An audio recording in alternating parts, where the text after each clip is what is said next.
media and cut to the chase present a candidate forum of LA's mayoral candidates. There's 3 ways to vote: by mail, by Dropbox, or in person. My name is Sylvester Rivers, aka Sly Rivers. Every Friday at 8 a.m. we cut to the chase. So what we do is we deal with political issues, and we don't put the mainstream corporate media in. We also like to thank this institution. This is the Harriet Tubman Center for Social Justice. Thank you, Maggie and John, wherever you are. I don't know if you're in the house right now, but we appreciate you so much. Matter of fact, all this is volunteer because of the love of the people. If anybody heard my show last Friday, I talked about 3 categories of people. There was 1, which is people who care for others. There's 2, I was in a debate and somebody said, y'all care too much for other people. They actually told me that. And then there's other people who care about themselves and a certain type of people. People in their category, like blacks, whites, gays, whatever. I'll accept them, but I don't like you, I want to kill you. And there's those people who don't care about anybody except self. You like yours, what is it, number 46? Like 46. Only me, that's it. We also like to thank Charlie. He's live streaming it. And so let me see if I get on. We like to thank Aki Bamboo for donating the food. And who am I missing? Okay, so what we're going to do, if y'all would take your places, we're going to start this program. This is a Los Angeles mayoral debate, or excuse me, forum. So I appreciate these candidates who RSVP'd with us, so that knows they're doing something. Others, one said no because she couldn't do it. That was Susie Kim. Then others just ignored us. Why did they ignore us? Because they think they got that kind of power. They think they're ahead, so they don't have to interact. They don't have to get, if I'm running and I believe in myself and the people, I'll go anywhere and debate with anybody. I'm not trying to pick and choose because they're probably getting paid. Anyway, let me introduce you to our questioners, people asking the questions. Is that a word, questioners? We got, I'll start with the lady on the right. That's Jan Robinson Flint. She's the executive director of the Black Women for Wellness. Give her a hand. Come up, son. Then we have, that's Charlie Wilkin. He's also a member of KPFK. He's doing the live stream and all kinds of stuff. I appreciate him. Give him a hand, yeah. And then we have Dino. He does a program on KPFK called The Signal. And I invited him because he does have a lot of politicians here. Not politicians, but he has politicians on his program. So I'm happy about that. So I wanted him to be part of our questions. What I'm going to do is have the candidates introduce themselves, because on radio, you don't see them. So I want you to be able to match the voice with the name. Make sense? Yes, it does. Just say your name real quick, and then we'll go to the 2-minute thing. Yeah. Hey, I'm Brian Acosta. Thank you, everybody, for coming. Look forward to this debate. Good evening, everybody. Buenas tardes. I am Assad Al-Najjar, and I'm running for mayor of Los Angeles. Thank you. Hi, my name is Andrew Kim. I want to showcase my baritone voice. Thank you. Andrew Kim, yeah. Ooh, baby. Hey, everybody. I'm John Logsdon, running for mayor. It's nice to say that. Thanks, Sly. Thanks, KPFK, for having us. It's going to be fun tonight. Thanks. Hello, my name is Reverend Ray Huang, and I'm also running for mayor. So great to be here. Thanks. Hello, my name is Tish Hyman, and I am running for mayor of Los Angeles. I'm very happy to be here. Thank you very much. Hi, everyone. My name's Andre A. Salivra, and it would be my pleasure to serve you as your next mayor for Los Angeles. All right, so how this is going to work, we're going to start. We have our timekeeper out there. Each candidate can come up and give a 2-minute overview or synopsis of their candidacy. So I'm going to get out your way, and we're going to start with Andre, come up, introduce yourself again, and Well, thank you to KPFK and everyone who's showing up here today. Truly, thank you for your support, for supporting grassroots candidates, not just millionaire, billionaire interests who are buying their way into our elections. I think it's a real indictment on Karen Bass, Spencer Pratt, Nithya Raman, and the other candidates who aren't joining us today because they're not here for the people.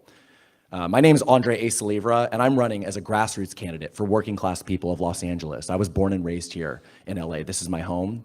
My grandfather came here from Soviet Ukraine, escaped the Soviet Union in the 1950s, brought our family here so that we could have opportunity that there wasn't in the Soviet Union.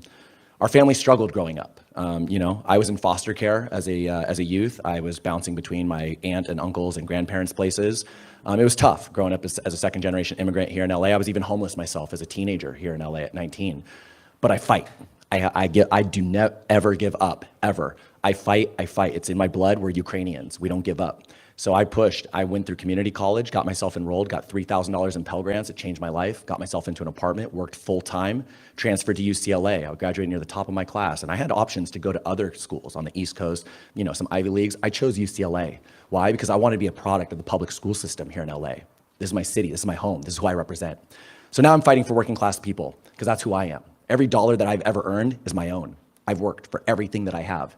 And I'm good at what I do. I'm an engineer by trade. I think I have the right skills, experience, and also the right just values for this job. As a working class Angelino who understands our people, who's been homeless here in the city, who understands what it's like, I'm proposing solutions that no other candidate's talking about, right? Dormitory style housing for the homeless. We're gonna convert underused commercial office spaces all throughout the city, 500 units at a time, getting people off the streets, and then creating wraparound social services, mental health treatment, jobs training and placement, addiction counseling. Then we're also going to save Hollywood. This is really important, right? We're going to bring back Hollywood entertainment jobs by closing off Hollywood Boulevard and Broadway, historic Broadway, to pedestrian traffic, making sure that people can come from all around the world to see where entertainment is made here in LA, revitalizing our tourism, revitalizing our Hollywood entertainment workers, and making sure that we have tourism dollars coming into our city to support our city. Learn more for me about 2 me at minutes. andreforla.com. Thank you. Hello, everybody. How you doing today? Awesome, awesome. First, I would like to thank I'm so sorry, KPFK for hosting this wonderful event. I'm honored to be here. Thank you so much. And I'd also like to say thank you to my fellow candidates for also being here. You guys each represent something that we all deal with every day as Angelinos. And I also want to commend you all for stepping up and running, because I know it's not easy to do this. I know it's not easy to do this. So my name is Tish Hyman, and I'm running for mayor because we are dealing with a public safety crisis, we are dealing with an affordability crisis, and we are dealing with a housing crisis as well as a trust crisis. We do not trust our government. And we do not trust our government because we don't see people in our government who speak to the problems that we are facing every day as Angelinos. I came here from New York City in 2010 to pursue a writing career and a songwriting music career, and I'm successful at that. I started a small business, and I'm successful in that, and I watched everything unravel as the city fell apart around me. This is not a reality show. This is reality showing up on our front doorsteps, and no one is coming to save us. We have to save ourselves. We have to come together. I am here in leadership to stand aside with you and fight for fiscal responsibility, to fight for public safety, because we cannot live in lawlessness and fear anymore. I'm telling you right now that we need to come together in compassion, empathy, and common sense. We need to leave the parties outside, because right now we are just humans being affected by terrible policies. You can look for me at hymanformayor.com, HYMAN, 4, mayor.com. Thank you so much. Hello, friends. I want to be able to see your faces. Hi, I'm Reverend Ray Huang, and I am running for mayor of Los Angeles. I am a mother, I am a community organizer, I am a pastor, and I am a daughter of immigrants. My family moved from Taiwan to actually Germany and then Australia and then to the US. And I was born here in the US, and my parents arrived first with 2 suitcases and a kid in a country where they did not share the same language, did not share the same culture, and struggled. And they found their community in the church. And it was in that church that I found the village that we needed to be able to support each other, because it was an immigrant church. That is exactly how I was raised, is why I'm running today. The honest truth, friends, is that we are living right now in a deep culture of fear. It is what drives everything. It drives how we live. It drives how we work. It drives how we eat and how we sleep. That is why we've had so many sleepless nights. And it drives our politics. But the thing is, I have been organizing here for over a decade, and I've seen our communities rise up. When the fires happened, we rose up and we took care of each other. During the pandemic, neighbor to neighbor, we took care of each other. We rose up for real police accountability during the Black Lives Matter uprising, and we will continue to fight until we finally demand that those funds that are going to the police go back to the community for real safety. We are fighting for our lives, and this is the moment that we need real change. What makes me different than every other candidate out there is that we are fighting an established power of wealth that is going to the very top, and we need a restructuring of our systems for the people. Thank you so much.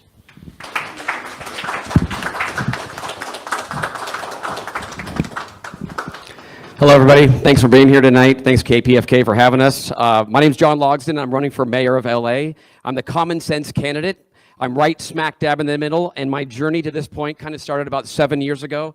My 8-year-old son and I were in a park in our area, and we were in the middle of a gang shooting while we were just playing some soccer. It was an intense situation and one that profoundly changed my life. I went into our neighborhood council and immediately started getting involved. Since then, I've been a chair of the Public Safety Committee, and I've also been on the board of the LAPD Pacific Division. So not only that, but I'm a first responder with the ski patrol at Big Bear Mountain Resort. And when the fires happened last year, I was boots on the ground. I was up in the Palisades helping out. Going back even further, I was actually back during Hurricane Katrina.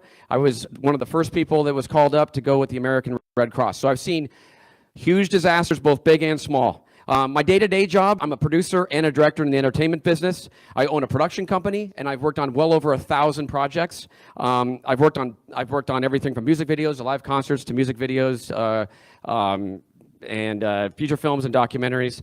And I've pulled permits, crew up, work on budgets. So I pretty much do everything within the business. Wear many hats. It's kind of like being a mayor, right? Trying to make everything happen, look at committees and whatnot.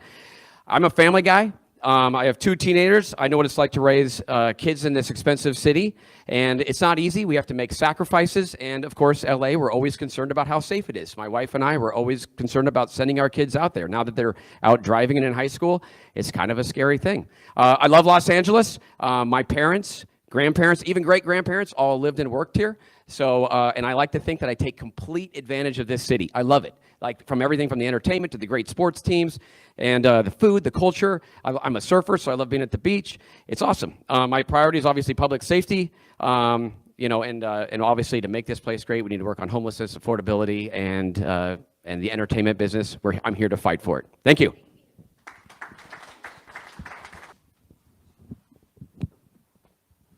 Hello, guys. My name is Andrew Kim, and I'm running for LA Mayor, office of LA Mayor. I was born overseas in Korea and came to the United States as a 14-year-old kid. I landed in a place called Southgate, which is right across from Watts, in the aftermath of Watts riot. That's 1974. In 1960s, we had a real division within our nation, racially and economically. So I saw that in person because when I was being driven from airport as a 14-year-old kid, I saw the buildings that were shuttered on the Century Boulevard. Now I guess it's a Obama Boulevard, but it is Century Boulevard back then, had all these shuttered, foreboding looking buildings. And I said, what is wrong here? What can I do? What can we do to make a difference? So anyway, I landed in Southgate, and there was a Firestone plant, which was a shuttered art cell. And I saw the problems that we are having as a nation. So I became an attorney. I've been practicing law for 30 years. And then I also organized or founding member of a Greater Wilshire Center Neighborhood Council. I also became the commissioner, county commissioner for Narcotics and Dangerous Drugs Commission. And also I served as judge pro tem.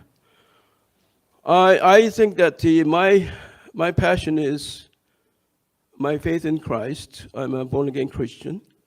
And at the same time, my passion is homelessness. And because homelessness drives me, I want a solution for all those people out there on the street at night.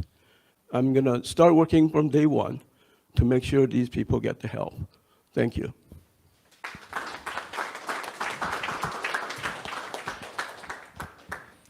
Good evening, everybody, again. It's a pleasure to be here. Thank you, KPFK. And I'm Asad Al-Najjar. I'm an immigrant who landed here in the early 80s in pursuit of education and the American dream. Upon my graduation, I was blessed to start working for the city of LA. And that was the beginning of where I am today, because back in August 1989, in the hiring interview, they asked me the last question, where do you see yourself when you retire? And I said, the mayor of Los Angeles. And on the spot, I got hired. Since then, I started working very hard on that path. So the first decade, I got involved in all kinds of civil engineering projects and structural projects. The transit system, the trains you see, the D line we just opened, a lot of these, I led the teams to get them there. I was blessed to work under Tom Bradley to begin with, and with the Reardon era, I started learning and working on the budget. The past 26 years, I'm a first responder. I work very close with LA Fire Department, the CERT team, and LAPD SLOs. Also, the past 11 years, I've been very involved with the interfaith to get all the temples, the mosques, and the churches to get together. We are united in faith. Our unique city is itself has a character that we don't have in any other city. And of course, with that, I became very active in LA versus hate. Hate is occupying our city. You should see all the hate messages I've been getting the past 15 months I've been campaigning. I started campaigning against my boss, Karen Bass, back in March 2025, and I'm almost here at the end of the road. I have the solutions because I've been inside City Hall. I not only know how to run it, I know how to run it efficiently. You could see my platform at lacity.solutions. Thank you.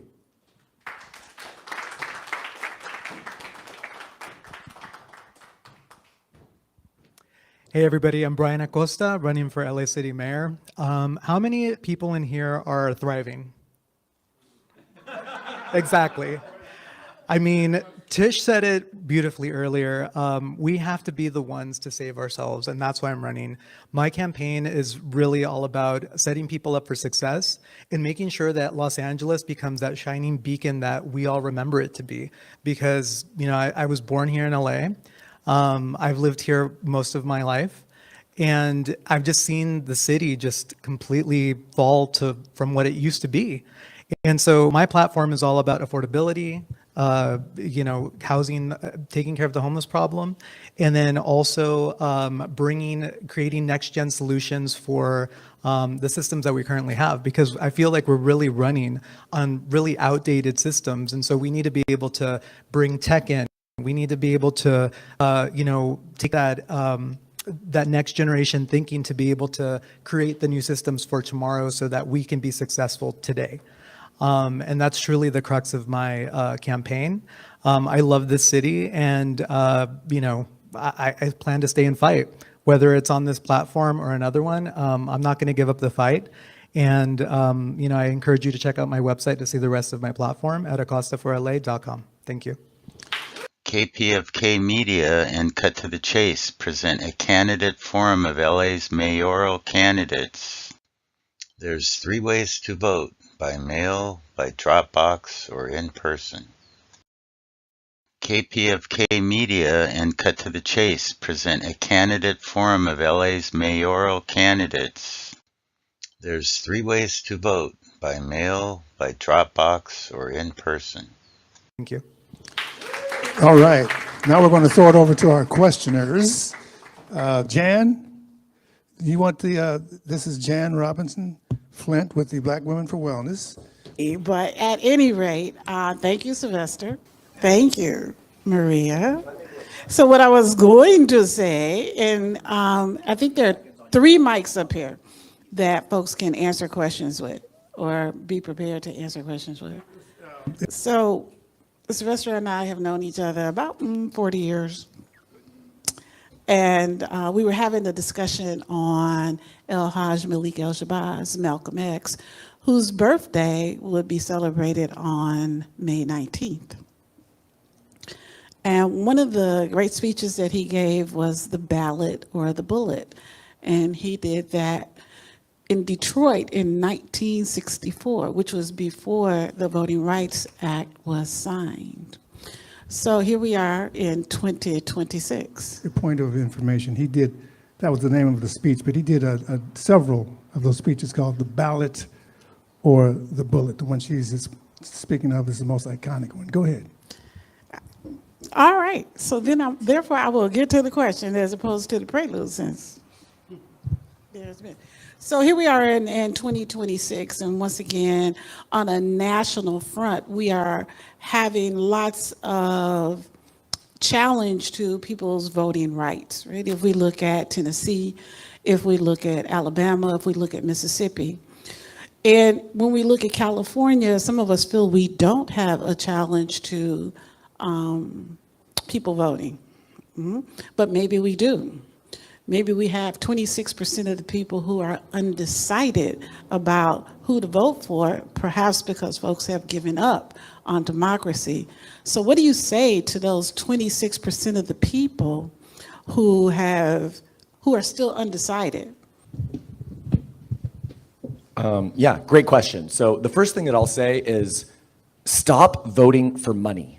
Right? This is the problem. We keep voting for money and we wonder why this city and this country isn't working for working class people, right? Karen Bass, establishment money. Adam Miller, billionaire money. Spencer Pratt, nepotism money, right? And these are the people, because they have money, they get visibility. I encourage everybody, look down ballot. These candidates, there's a lot of great candidates here. They're fantastic candidates. They deserve your vote. You should be considering them. Don't just look at the money interest. It's our civic responsibility to look down ballot, see who those candidates are that we can support and help raise them up, because that's how we win. People helping people, not money.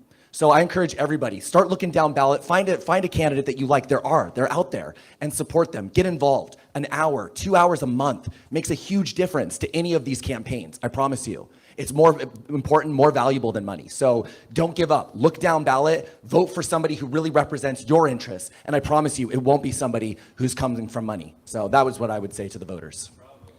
Anybody else want to hit that? When you come up, just say your name before you start the answer. Andre Solivra. Thanks, Andre. Very passionate. Guys, listen, I feel your pain. A lot of people have given up on our democracy and they think our votes don't count. But I urge you to understand that they do count. The biggest thing that they did was fool us into thinking our votes don't count. Look at each candidate, read about their policies, and pick the candidate that works for you.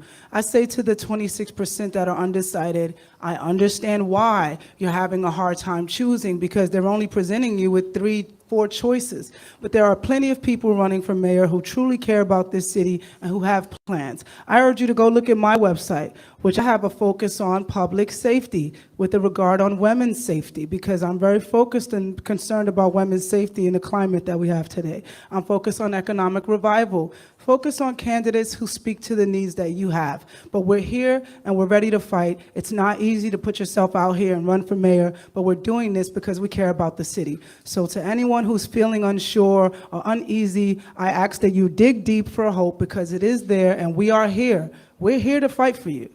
Thank you. So I have a little bit of a different perspective on this. As I've been campaigning, one of the things that I've found is that people don't have the space, because we're getting hit with the war in Iran. We're getting hit with affordability. And so one of the solutions that I offered is something I'm calling the LA Now app. Earlier I forgot to mention I have 2 decades experience as a creative executive, working in tech and film and various other industries in the city. So I developed this app. And so one of the things of the app that I think is great is that it gives the space for it. Because how many people here could have shown up if we actually had push notifications on something for like a town hall? Or having better access to the candidates. Because they're right, there is so many good candidates up here that we're not seeing. So I really think that if we use technology to push accessibility, that's going to be a great way to get more people involved. And that's what I would be pushing for as mayor. All right, so this is Assad Al-Najjar. My platform is based on change and reform. I have a little of a cheat answer coming in from the wall when I came in. I was very impressed with what it's saying there. It says, I call for the people. I worship and kiss the land under their feet, and I will serve them the way they need. This is something really touched my heart, and I'm going to go by it, and I'm going to adjust my platform to that. We are here because we all love Angelenos. We are here all to serve Angelenos. We have a failed mayor. Yes, I see her every Monday and Friday, and believe me, if she listens to 1 in a million of what I say, she wouldn't be in the boat where she is. We have a failed councilwoman. She's lucky CD4 is running the way it is because the people she got know what to do. Right now, change is imminent. You need to find the people, such as myself, who's been building the city, and now they need a chance to maintain it for you, to bring it back to its golden age. Thank you very much.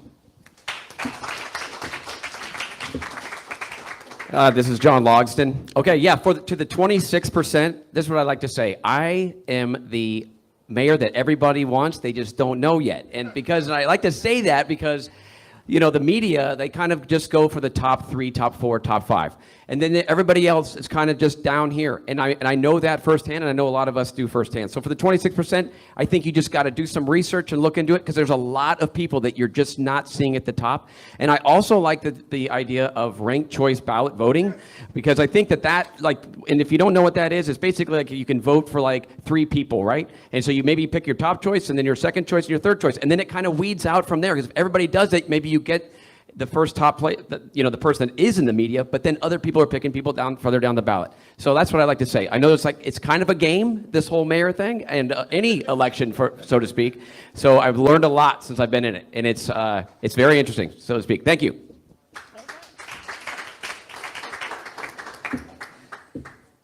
I want to give a kudos to those 27% who I think is a very independent-minded, and that's what it takes. We want people who think for themselves and make a decision based on their own study of the issues and the people they vote for.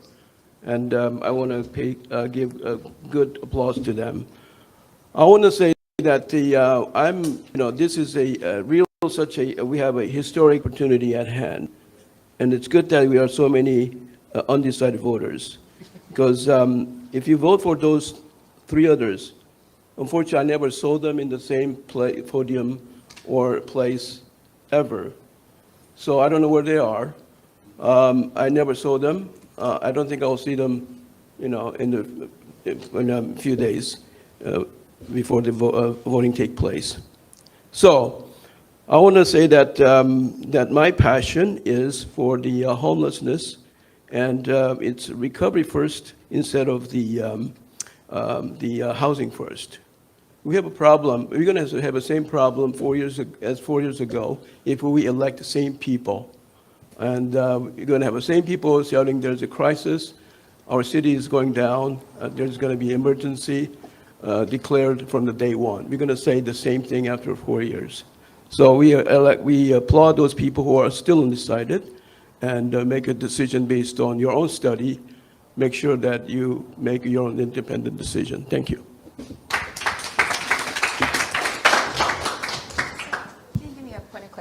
How many percent you said this? I said 26, but who believes in polls? That's exactly what I was going to bring up. I'm Reverend Ray Huang, and the truth is it's not that it's only 26% that's undecided. The truth is that 70% of Angelenos sat out of the primaries the last time we held this election. It's not that we have undecided voters. It's that we have people who live here who do not feel represented, who do not feel like this city belongs to them. Right now, what we need to do is to challenge the way that we are currently running our government and our systems, because it's not meeting the real needs of Angelenos. Our system is bent towards retaining power, hoarding power and wealth into the few. The reason why so many people right here have never been represented in politics, while we haven't been heard, is even in that poll you're talking about right now, did not even include our names, right? I believe my name might have been included, but. Mayoral missed you. Yeah. Mayoral excluded you. Oh, there we go. 100 students from outside Los Angeles. So here's the reality. We need a full-on change. And what that looks like is being able to put that wealth and power into our hands. And the way we do it is by fundamentally changing how we vote and make decisions in our city. And that includes participatory budgeting, where we get to decide where our money goes and how we make decisions in the city. Sorry for my time. All right, so we're going to move on to the next panel of questioner. We'll come back to you, Jan. Black Lives Matter grassroots. They did a survey, an online survey, to find out what the people wanted, not what money wants. So the online survey, our next panel questioner is Charlie. He is going to, his questions are going to revolve. Well, go ahead, Charlie, take it away. All right, so this people's budget comes out every year, and this year it came out at the end of April. And what it especially looks at is what kind of services that people in LA want with their tax dollar going to the city. And some of the key demands were, on this particular survey of 1,300 people, police funding reduction. Nearly 90% of respondents rejected increases in the LAPD budget, which often accounts for a high percentage of city spending, roughly 46% in previous years, and a shift to public services. Residents advocated for increased investment in affordable housing, mental health, crisis teams, and park maintenance, and reimagining safety, a focus on non-police responses to community issues. And the contextual difference is that the mayor's proposed budget for 26-27, in contrast, Mayor Bass proposes $14.9 billion budget that increases police hiring to 510 new officers, targeting 8,555 total officers. Well, in the context that we have, our country has about 10 times more incarcerated people than other modern countries in the world. Would you say that, would you weigh in on the side that we need more police, more budget for police? Or what do you think of this idea that this people's budget ideas, proposals? So- what is your opinion of those? Go ahead, go ahead. As she's coming up to the mic, I'd like to just say that the reason Karen Bass, she had promised not to increase the police budget, but she did. So a lot of organizations did not sponsor her for that reason. The other thing is, being a black person in Los Angeles, 10% more black people are stopped by the police. So we don't see it as a safety, we see it as something else. It's another gang, another one of the gangs. But anyway, that was your question. Go ahead, Ray. I am very proud to say that I've been a part of the People's Budget LA Coalition from the very beginning, since 2020, when I was part of the City Hall presentation about the first survey that came out, where we, again, for 6 years, by the way, we've been carrying out this survey. And each time, tens of thousands of Angelenos now have filled out this survey. Every single time, at the very top is housing. At the very top is food security. At the very top is job security, all of the basic needs that we need for us to prevent crime from happening in the first place. Why does crime occur? Because we are in survival mode and we have nothing else to be able to survive with. So the best way to stop crime is by actually providing people's basic needs. And when crisis occurs, because crisis does occur, we make sure that we meet the crisis with what they need to have, whether it's a mental health crisis, whether it's a physical health crisis, right? So I am the only person, the only candidate in this race calling for the defunding of the police, because we need to redistribute that money into things that actually keep us safe. I'm also calling for the firing of Police Chief McDonald, who has not been doing his job in hurting us, in protecting us, and the police need to do their job. So that's why I'm calling up. So next. Hello, I'm John Logston. So a little bit of a yin and yang with that, but I am like for public safety, and I actually think that we need to have more, like our police force needs to be up around like 10,000. So we are way behind like Chicago and New York, and we have a much bigger geographical area. So, but here's the thing.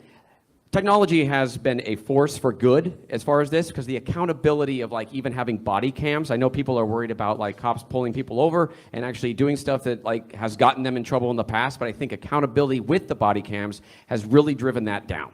And that's the accountability that we need. Also, I am 100% for having interventions with people that aren't needing cops. So like this circle team, for example, which goes out and when there is an issue that doesn't call for force like police, you know, then that's the kind of intervention that we need. That's where some of our money should go.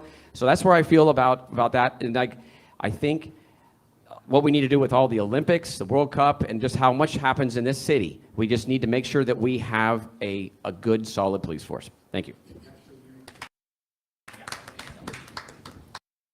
Good. John saved me a lot of the argument. He already said it. Because he is like me. We're first responders. We work close with the LAPD.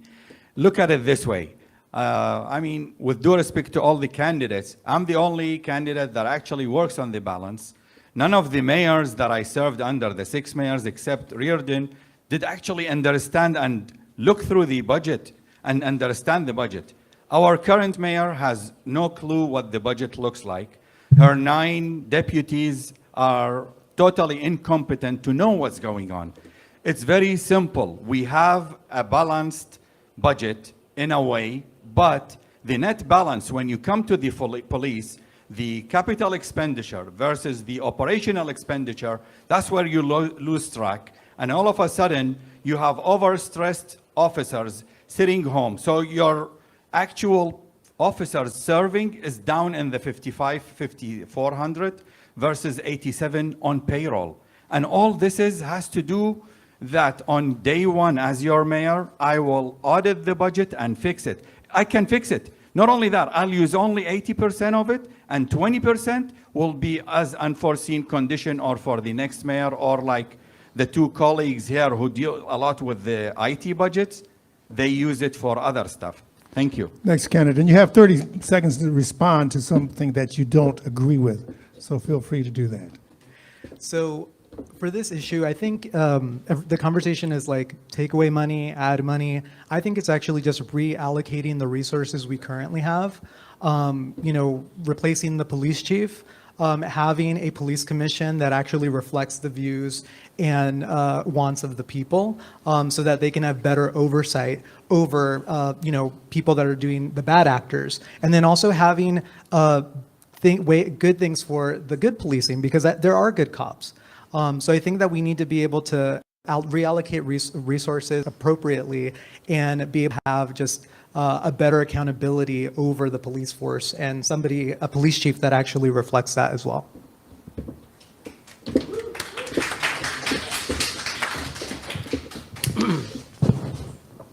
Some of you may not know that John was a former police officer himself, so he has a little different opinion about that. I'm also in agreement with John that we need to increase the police presence. I would say maybe about 1,000 or a little more, because I think that safety is a very important engine for the prosperity within our city. So we have a problem with our crime, and that need to be curtailed. And then somebody said that the police chief McDonald should be fired. I don't know about that. I think he's doing a tremendous work. I think he's doing a good job at a very difficult situation. I think that right now the problem that we have is a homelessness issue that is so dwarfing the whole situation, where the crime and drug issues are prevalent out there. So we need to curtail. As long as we can curtail and take control of the homelessness, I think you can go a long way to make a less burden for our police department so that we can have perhaps less police officers out there. But right now we need the police officers because we have a FIFA and the Olympics that's coming right now. Thank you. I'm just going to say one thing real quick. This is John Logsdon. I appreciate it, Andrew, that you think I was a cop, but I actually was never a cop. I was a first responder, but that's it. So thank you. Just clarifying. I'm all about truth. So there you go.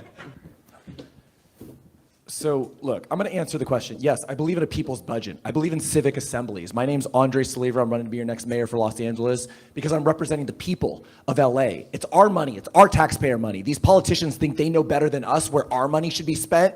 No, they don't. We need to fight for it. And this is why we don't support LAPD increasing their budgets. Why? Because we see that LAPD has a culture problem. Right? This is the problem. If the LAPD were treating people with respect, with dignity, we might be in favor of increasing their budgets, but they don't. They beat the hell out of us. They fire rubber bullets at us. They violate our rights. They spend $300 million a year in liability payouts. It's a culture problem, and McDonald's responsible for that, and so is the mayor. Right? As mayor for Los Angeles, I'm going to reform culture at LAPD. I'm going to make sure LAPD knows they work for us. They respect us. They treat us with dignity. Even if you're a criminal, you get treated with dignity.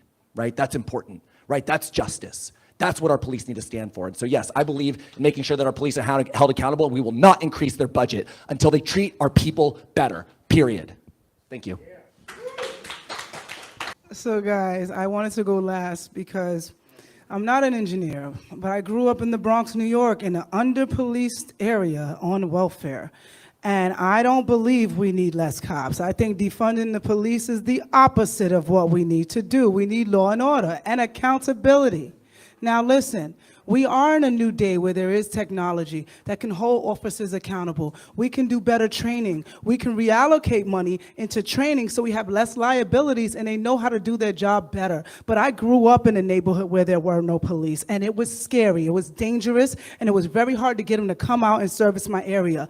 When you defund the police, I believe that the poorest neighborhoods suffer because Beverly Hills is not having this problem. West Hollywood is having less of a problem. There's going to be police there. But we need to make sure that our police are trained properly, the funds are allocated properly. We also need prevention programs. What stopped me from turning to crime is having after-school programs. It's those programs that gave me insight and gave me inspiration. There's a balance here that we need. We don't need less police. We need better trained officers. We need better emergency response services. We need to be safe in our communities. So I don't think defunding the police is the thing I support. Reallocating funds and making sure our officers are trained and making sure that the people who need it most get the safety and the help that they need. Thank you so much. I'm Tish Hyman. Just a clarification, it's not to just defund the police, it's to reallocate the money so it goes to other things.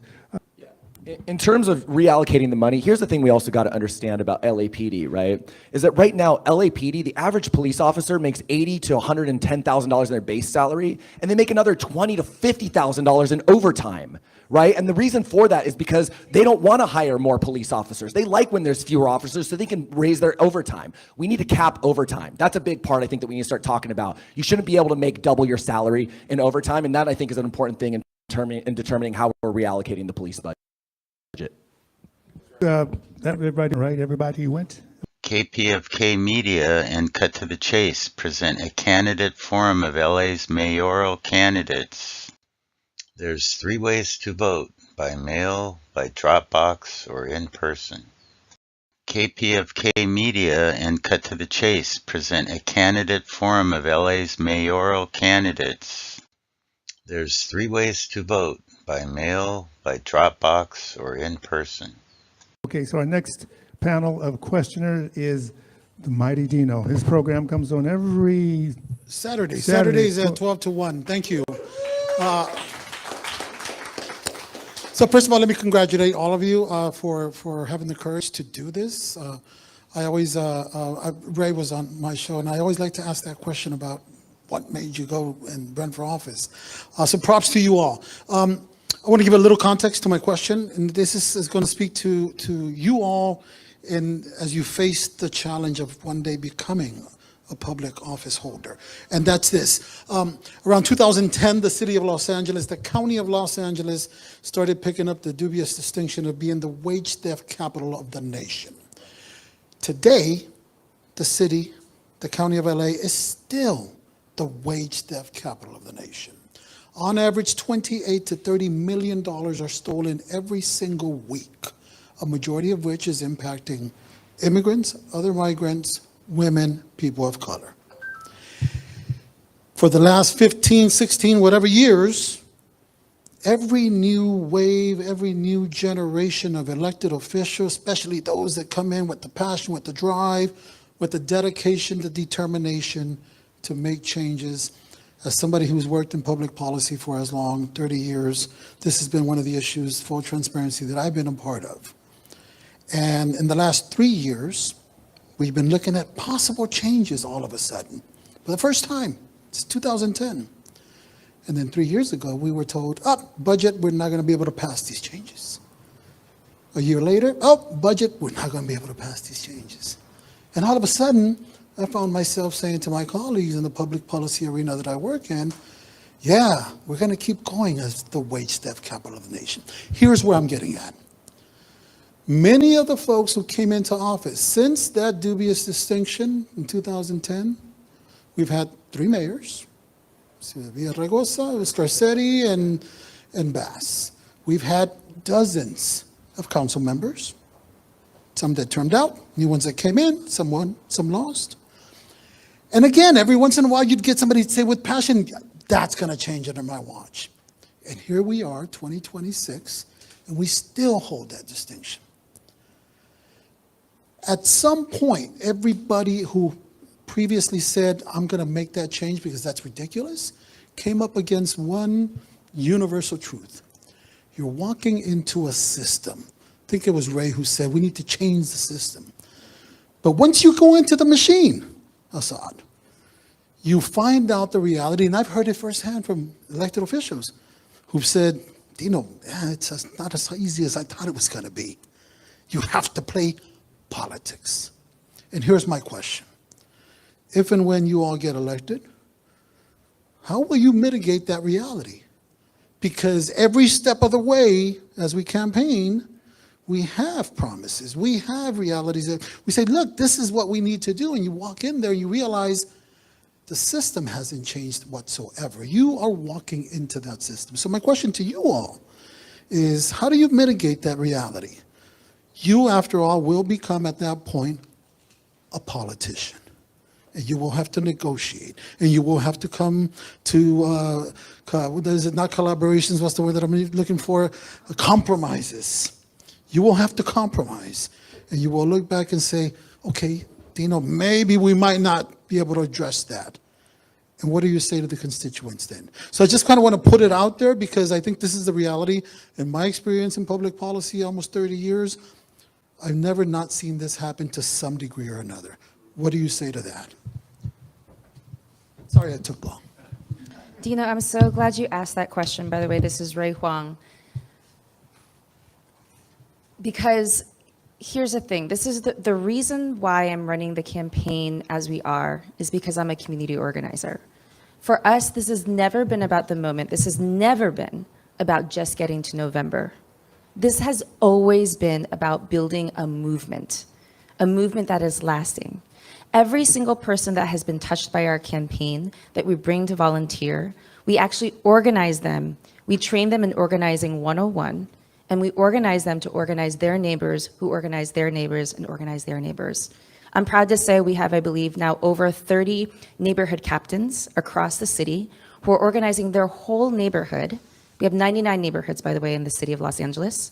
So that way they are organizing their neighbors, canvassing, learning political strategy, learning how to power map, learning how to carry out house meetings. So that way we understand that we're building something far bigger. The goal of my campaign has been, one, to be able to bring faith and hope and belief that things can change. Because if you feel in despair, you will not participate. And we need people to be able to participate and feel like they're full partners in the city. The second is to be able to bring them into this organizing movement, connecting them with different organizations on the ground who are moving power. Number three is to give them solutions, real solutions that we have been acting upon, such as the participatory budgeting process, which is part of my platform, which is social housing, which is fast and free buses, which we've already done before during the pandemic, which is a public bank. These are the ways that we can fully transform a system that needs to be changed.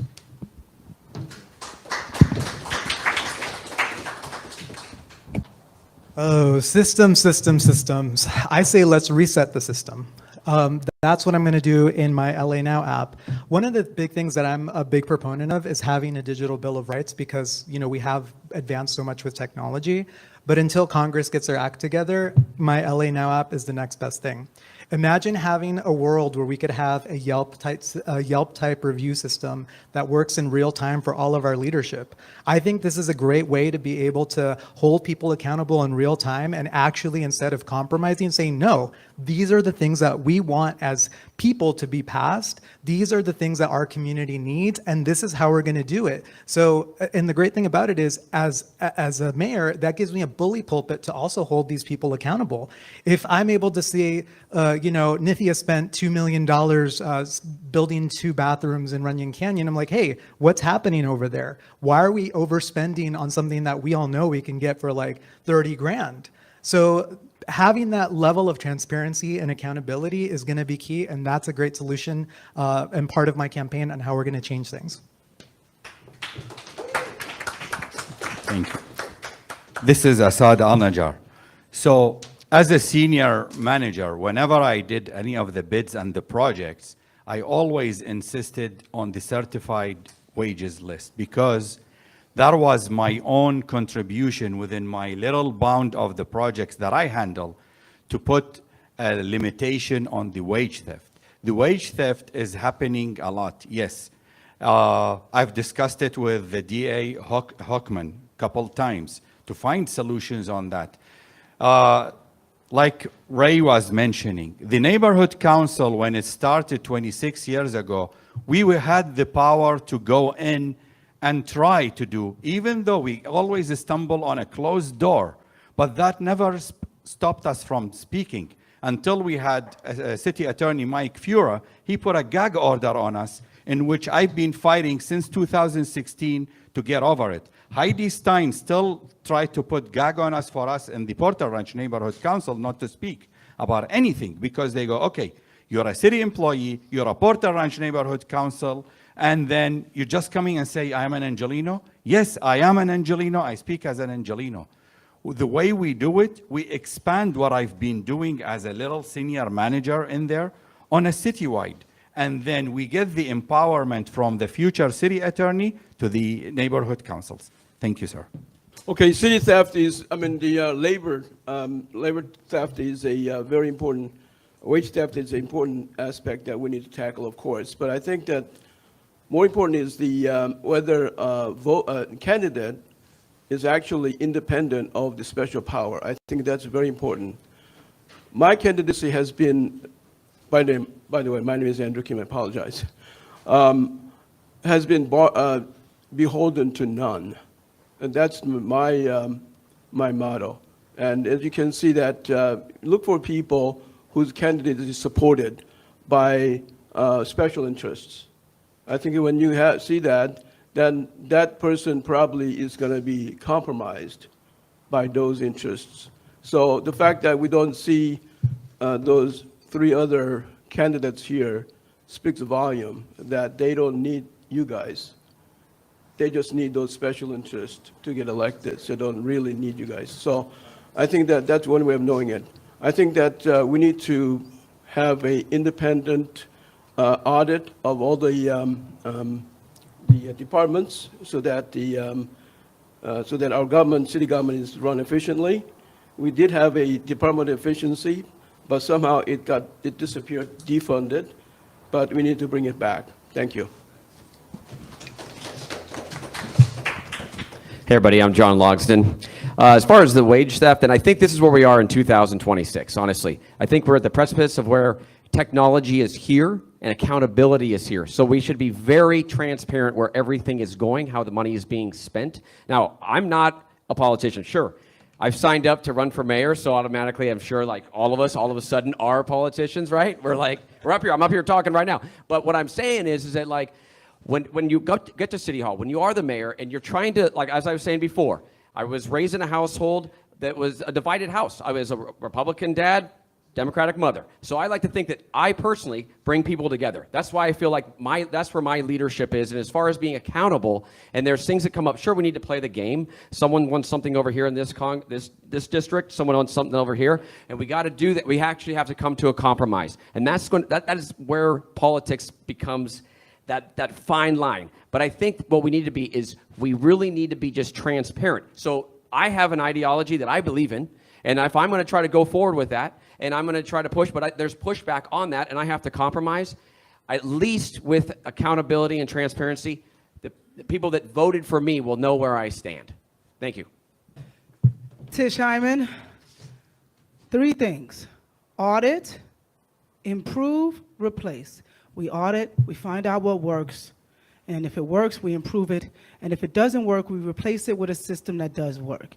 In regard to how I would deal with other politicians, one, if you look up here, you'll see a lot of people who are running for office who are not politicians. They are people who care. And these are not the only candidates that are coming up and trying to get into seats. There are a lot of council seats that are coming up right now, and really people who care are there. So what I'm counting on is going into a city council, because we have a weak mayor system. So no matter what I want to do, I have to work with the city council. So what I'm really good at, of what I learned in the music business, which is almost an impenetrable business, and I've been for Grammys and worked with Alicia Keys, Ty Dolla $ign, Kanye, it doesn't really matter, but the point is you have to negotiate. High stakes, and there's high cost if you don't negotiate properly. I'm a master negotiator. I love people, and I believe at the core of everyone there's some little slight slither of good, and if it's in there, I'm gonna find it, I'm gonna heighten it, and I'm gonna bring it to the room. I can change the energy of any room that I walk in, and I believe in myself and my ability to unite people under one truth. We all want safety, we all want prosperity, and we all want a fiscal responsibility at the forefront of our government. Thank you so much. Tish Hyman.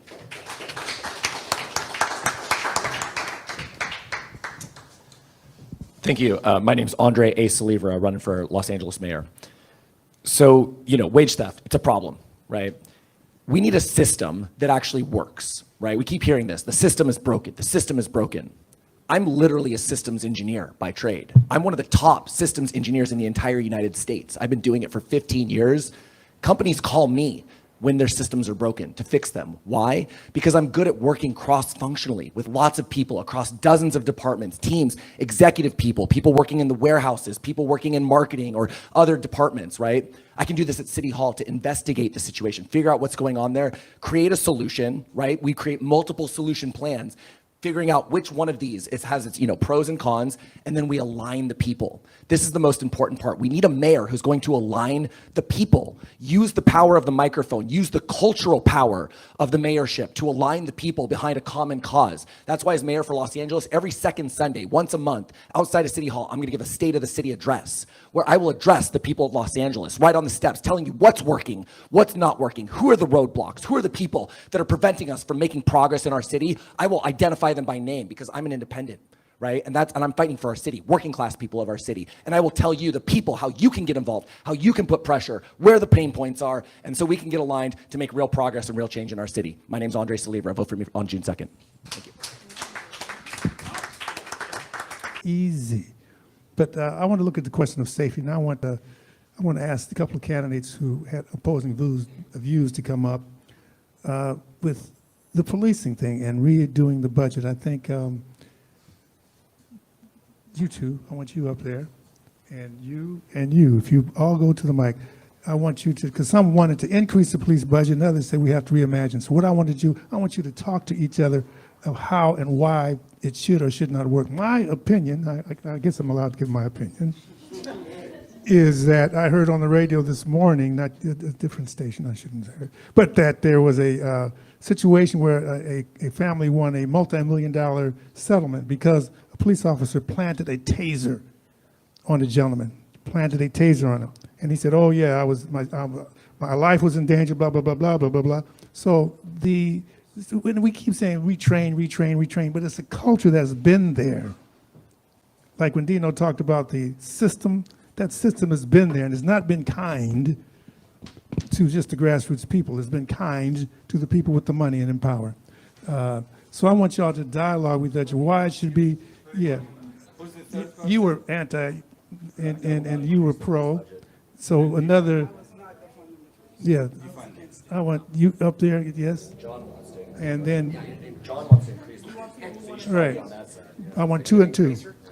So, yeah, so I want you to talk to each other. I mean, I don't see, I mean, I think studies have shown that more police does not stop safety. Right. And then we have to look at the reality of it. The reality is that the police put drugs in the black community. Right. That's true. That's right. And, you know, we have to look at this. So I want y'all to dialogue about that. Yeah, so I'll go ahead and lead off on this one because I honestly think that. Great, awesome. So, look, as I've said before, there's a culture problem at LAPD. My name's Andre Saliva, running for LA mayor. There's a culture problem at LAPD, right? The fact that some of these officers would even do this, it's despicable, and it's a fireable offense. But the problem is the police unions protect them, right? They're protecting the bad cops. They're protecting each other because they see themselves like a brotherhood.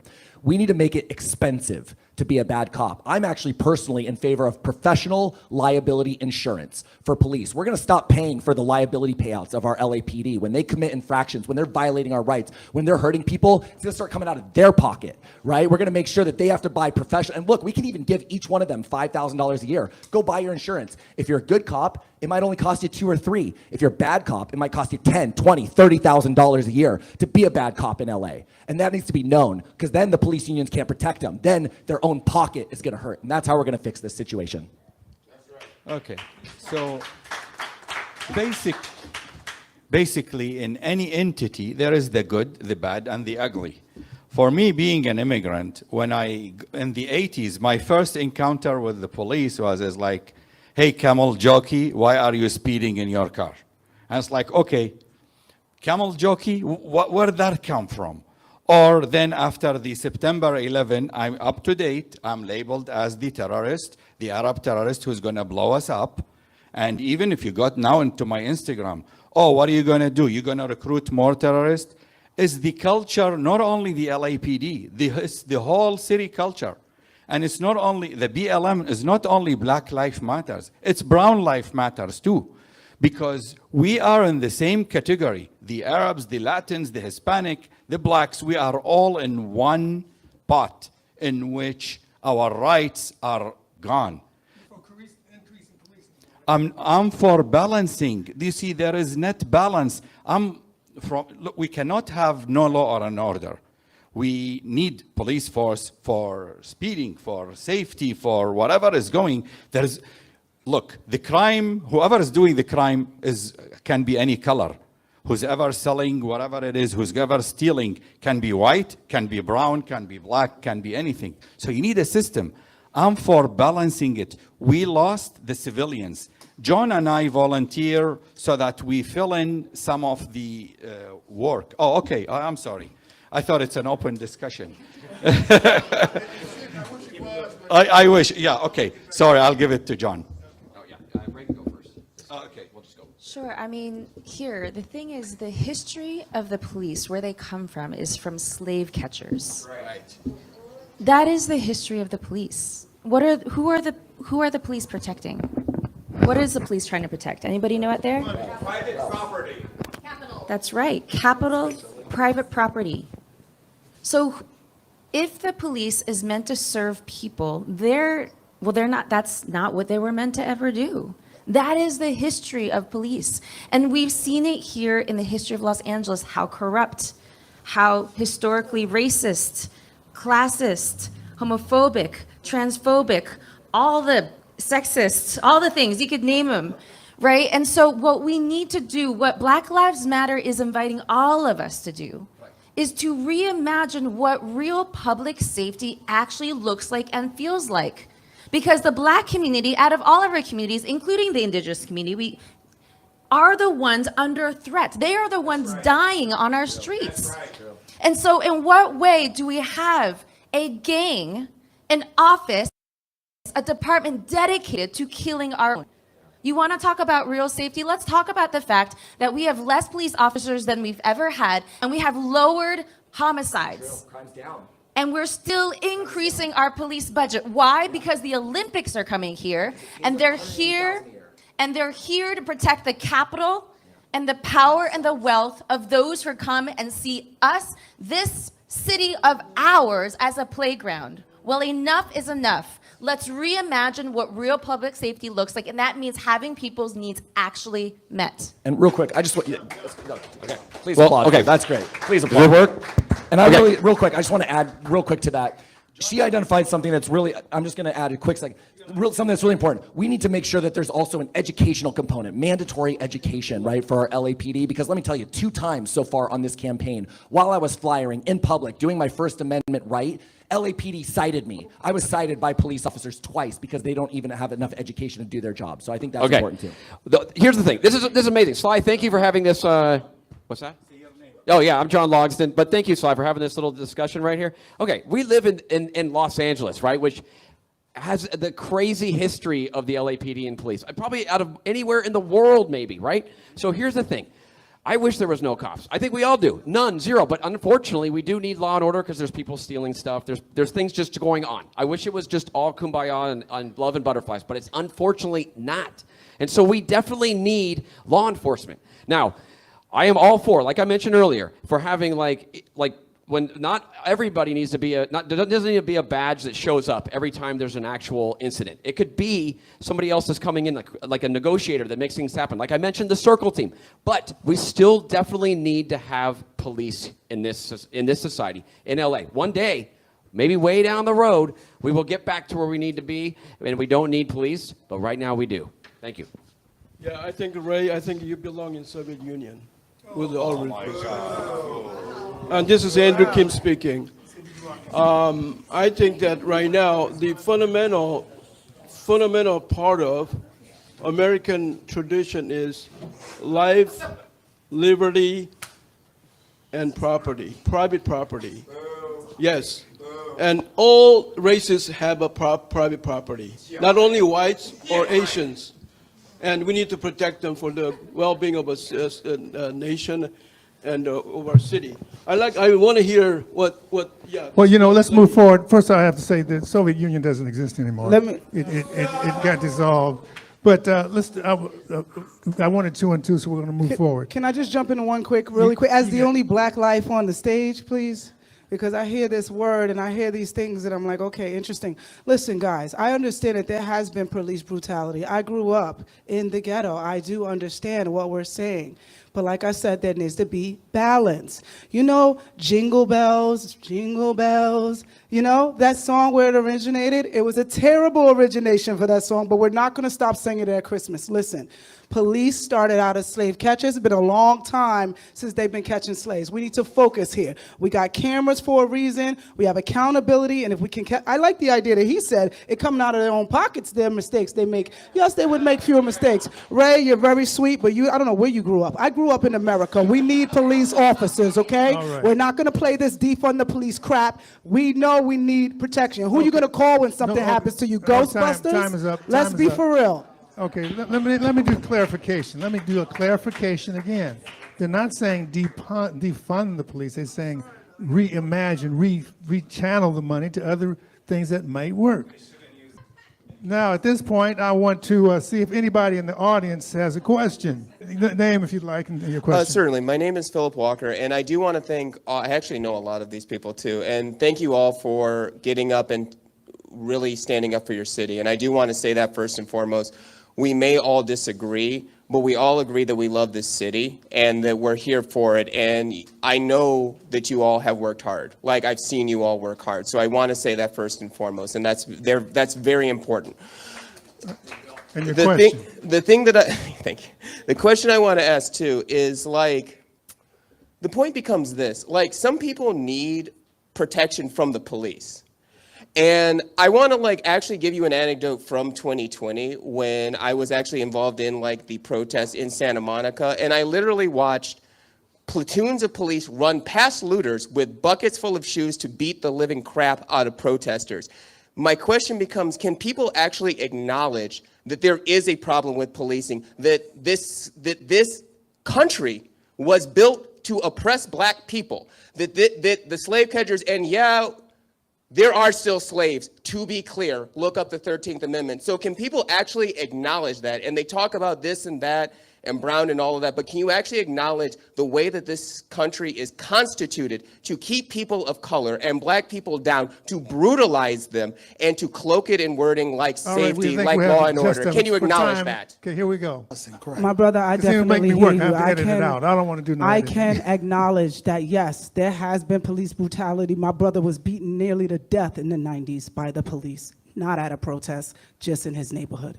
Things happen, tensions rise, things get out of control, but there's no reason to paint the whole entire brush. We need the police. They need better training. They need accountability. We need to hire, more diverse people to work in the neighborhoods that maybe they grew up in so that they actually know how to deal with the people. There's got to be balance, my brother. We cannot say that we don't need police because something happened. Okay, It's happened. It's time to move on and move forward together. I'm going to interject We're a here. community. I'm going to interject here. I think you answered his question, but he's not saying that we don't need police.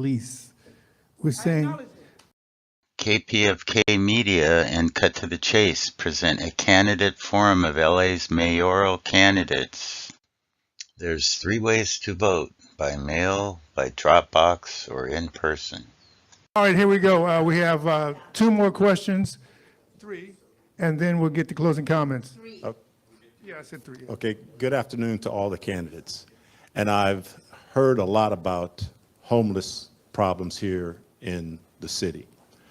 My question is, as mayor, I don't know if you have the ability or authority, but someone like me, I'm retired. I've worked for 40 years. I'm collecting my Social Security now. Where can I find affordable housing so that I don't become homeless? Because the average price of a home here in Los Angeles is well over $500,000 or $600,000. That is out of my bracket. So where or how would you address affordable housing so that I'm not a drug addict, I'm not a criminal, I don't have a record, and all the issues about homelessness have been about someone that is not like me? Thank you for that question. Brian Acosta here. So I think it's a layered thing, because right now also what's happening, why, when people become homeless that are, working individuals, because there's a lot of people that are working poor, it's really hard to get back into housing because it's so expensive. Who has $8,000 off, just to get into a place? So one of the things I want to do is I want to have a layered system where people can, if you're a good renter, maybe you only pay the first month's deposit, you're able to just access a home more easily. Also, I want to push co-op housing, where we would have studios, 1 bedrooms and 2 bedrooms for $200,000, $400,000, and $600,000, where instead of renting from somebody, you'd be able to build equity. And the great thing about co-op housing is that it'd be non-speculative, so that future generations would also be able to have permanent affordable housing. Thank you. Yeah, this is Assad Al-Najjar. I'll refer back to what I stated earlier, the 277-page plan we have. Plus, during the Garcetti era, myself and a lot of the senior engineers, and even including my wife that works in the city of LA, we started working on the Abridge home, in which identified a lot of the buildings to be refurbished. We put how we're going to do the asbestos cleaning. We defined how we're going to have a retrofit. We defined how we're going to build tiny homes. We put a plan on the container homes. We put a plan on the prefabricated homes. Everything was going in. We have budget. The city of LA has the money. Right now, it's wasted left and right, and nobody knows where. I know where it's wasted. I know exactly. There's like a $400 million disappeared, and I keep asking my boss, hey, Karen, where is the $400 million? And it's like, get out of the room. You don't belong here. No, really, we have it. We can do it. It's got stopped. Garcetti used COVID to stop, but then now, with me, I know where it is. Day one, implemented. I fire all the deputies and all that. I have a great team here. They are ready. We are all, look, maybe one of us is going to be the mayor. And whoever it is, we're going to work collectively together because we complement each other. Thank you. Thank you, Assad. And yes, it would be my pleasure to work with any number of these people here. Truly, Assad's fantastic, but everyone here has smart ideas. And my friend, your question resonates with me. I was homeless here. I've been homeless here. Even now, after I've made it, whatever, I still rent. I've rented my whole life. I've paid $300,000 of money that I've earned to landlords. I own nothing, and they want it to be that way. The solution, social housing.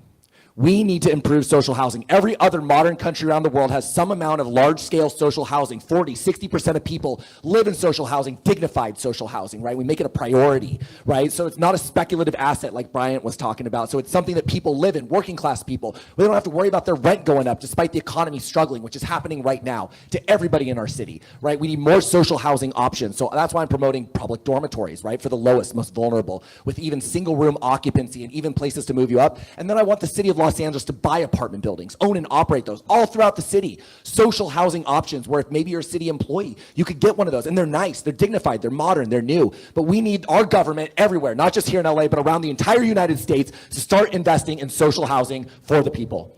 Thank you. I agree. So we often talk about housing and homelessness as two different things, but the reality is they are two sides of the same coin. And the antidote is permanent affordable housing, and it is through social housing. I'm proud to say that I've been working on social housing for the last 6 years of my career. I have helped pass a statewide bill that is a study bill on social housing in the state, so we can identify what strategies and solutions we need for the state to be able to build out the infrastructure we need to expand social housing in the state of California. I sit on the advisory committee of the state, and over the last 6 years, I've been also supporting our Measure ULA, which is now revenue for social housing, which is right now being under threat and under attack by Mayor Karen Bass and also Councilmember Nithya Raman. And we need to be able to ensure that we are protecting Measure ULA so that we can continue to use the $1 billion of revenue that will continue to expand to build housing. And let me tell everybody, because this is a conversation right now, ULA has not hurt our supply. In fact, we have had more apartments built over the last year than we ever have before, and we're going to continue to do that. So we need to expand social housing, and that is actually how we're going to be able to stabilize our own Angelenos to have housing. By the way, also tenant protections is something we need, so I'll plan on co-sponsoring a bill to repeal Costa Hawkins. I want to answer his specific question, because his question was about him as a man who's aging and living off of Social Security. I worked with the CFB Foundation for many years, and what we do is we celebrate our elderly. When I traveled in Europe a lot, I saw a lot of elderly people out at the nightclubs and people chilling. My wife, she takes care of her grandmother. They're from Russia. She's taking care of her elderly grandmother. They're not putting them in homes because we find that the deterioration of the mind is happening in these homes. So my point is, the same way we have Medicare for like people who are above a certain age, we need Rent-A-Care for people who are above a certain age. And that's a program that's specifically designed to help people who are now living on Social Security, veterans. These are specific group of people that are really being overlooked because there are people that they feel are more in need than them. But the truth is that everyone has different needs. While I won't say social housing, social, this word scares me because we got the DSA creeping their way into our government through socialism. And we've got to be careful. We've got to be careful with words and manipulation. We are a sensationalized community, and we've got to understand America is under attack internationally from foreign special interests. Say what you want. I'm just telling you how I see it. I have the right to tell you, and you have the right to accept it or not, but do your research. Do your research. Next to the last, okay, go ahead. how are we going to lose a perfectly good nation like United States, prosperous nation? I think that we have a problem right now with affordability. When we have so many of these houses and even necessities in daily lives, food, all that is so expensive these days. And I see so many people are having difficulty. I mean, Social Security benefits, I don't know, that doesn't cover anything near what's required for daily living. I myself, I worked my butt off all my life. I barely bought some sort of house, and some area that's not very expensive, okay, in my 60s. So it is what it is, but we need to get this thing in control. And then we want to make sure that our housings are affordable, and then we want to make sure that the permits are streamlined so that more houses are available for average people. And I think that's how we prevent a perfectly good society like ours from falling. Thank you. Hello, John Logsdon here. Make it 30 seconds here. Okay, first of all, I think rent control is the main key. That would be the key of what happens. You reach a certain age, and you're like a retirement age, and it should just be capped. That's what I believe on that. Now, us working folk that are still out there, yeah, sure, it is what it is. But that's what I mean. I also think that we need to build. I know SB 79 is coming down. I don't want to be like going into all this, but I just want to say that I think that we need to actually build more in transit areas, create more housing stock that'll drive competition, which will actually create lower prices down the road. Thank you. We're going to have two more questions, and then we'll have closing comments. Hello, everyone. My name is Mohammed. I was born in Detroit. I recently moved to California to become an Angelino, Michelangelo. So I wanted to say, I had a comment and a question. My comment was that I believe that we don't have mayor candidates. We have presidential candidates all sitting up there. And I really wanted to say that we want to work together as humanity to solve the problems, starting with Los Angeles and then going to the world. My question is that I am Muslim, but we believe in everybody, as I consider myself a humanitarian. So my question to you is, how are you going to conquer Islamophobia, even if it's against any religion, in regards to spirituality? Because we believe in universal, the spirituality is universal. It's not tied down to a specific faction. It's tied down to all of humanity. So my question to all of you, I just want to say that I'm the spiritual leader of the Watts community. This is why I moved to California. And so they chose me to represent them spiritually. So we have the... Good question. For time's sake, let's get to answers. Thank you, Mo. So, being the Muslim candidate, I mean, I consider myself an American and Los Angeles, Angelino, and that's about it. But from the campaigning, I realized there is a lot of this Islamophobia going. Folks was asking me about Sharia law, and it's like, what the hell are you talking about? And things like that. But what I can do and what I have been doing is the past 11 years, I've been very active to get the church, the temple, and the Muslims all together. And you have to, this is a different even subject. Muslims are divided between Shiite and Sunni, and they don't even talk to each other, and things like that. So I brought all the religions together, and I continue to celebrate each of us together. Yes, there is books, but at the end of the day, we are all children of God. We are all united in faith, and our diversity is our uniqueness. Thank you. That's really great, and I want to applaud Assad for his efforts, truly. He's been really a leader in helping unify all the different religions and sects around Los Angeles, and truly we need that right now. And I think, you mentioned the right point. You said you're a humanitarian first. That's what matters, right? And here's the difference, is that we have religion and we've got humans, right? I'm an American first. I'm a Ukrainian second, right? I'm a humanitarian first, I'm a Christian second. And it's when you start to put your religion ahead of your humanity, that's when it becomes a problem. Then you're a fundamentalist, right? We need to push back against fundamentalists. They are people who would put their religion ahead of the humanity of everyone. And so I think that's the important thing. It's a cultural change that we need to promote, and I will do that as mayor of Los Angeles. It's okay, you could be any religion in the world, and it's great, but we have to put our humanitarianism, our humanity first, and then our religion second. So thank you guys.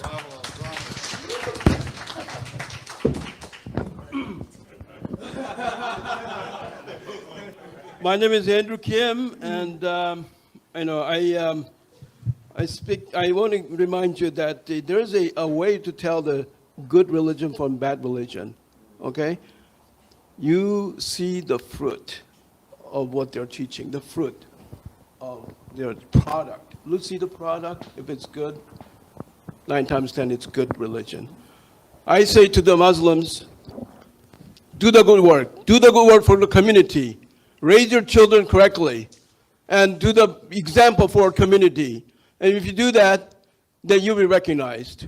And then make more of Assad, people like Assad, okay? So, that meant to be a joke. Anyway, so do that and then be good. And don't blow up airplane or enslave girls. What'd you say? That was very Islamophobic right there. Sorry, I was gonna speak, but now I feel like I just need a moment to process what just happened on a radio show. Woo. I gotta say, in the Harriet Tubman Center when you're here, no anti-Muslim stuff, no anti, no. No anti-Semitic, no anti-anything. All right,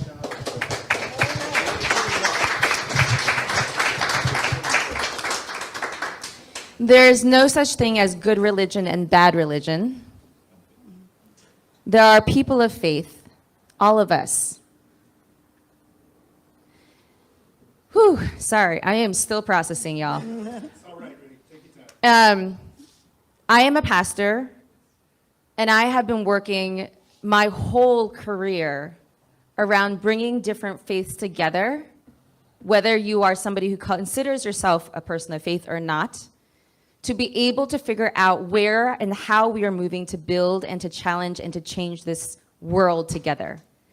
And that is the only thing, that is exactly what we need to do to be able to combat Islamophobia, to combat anti-Muslim sentiment, to combat anti-Semitism. These are all the ways that we need to come together, as we do have to actually spend time together. I spent time in the West Bank myself. This is why I am for Palestinian liberation, and I feel very strongly about it.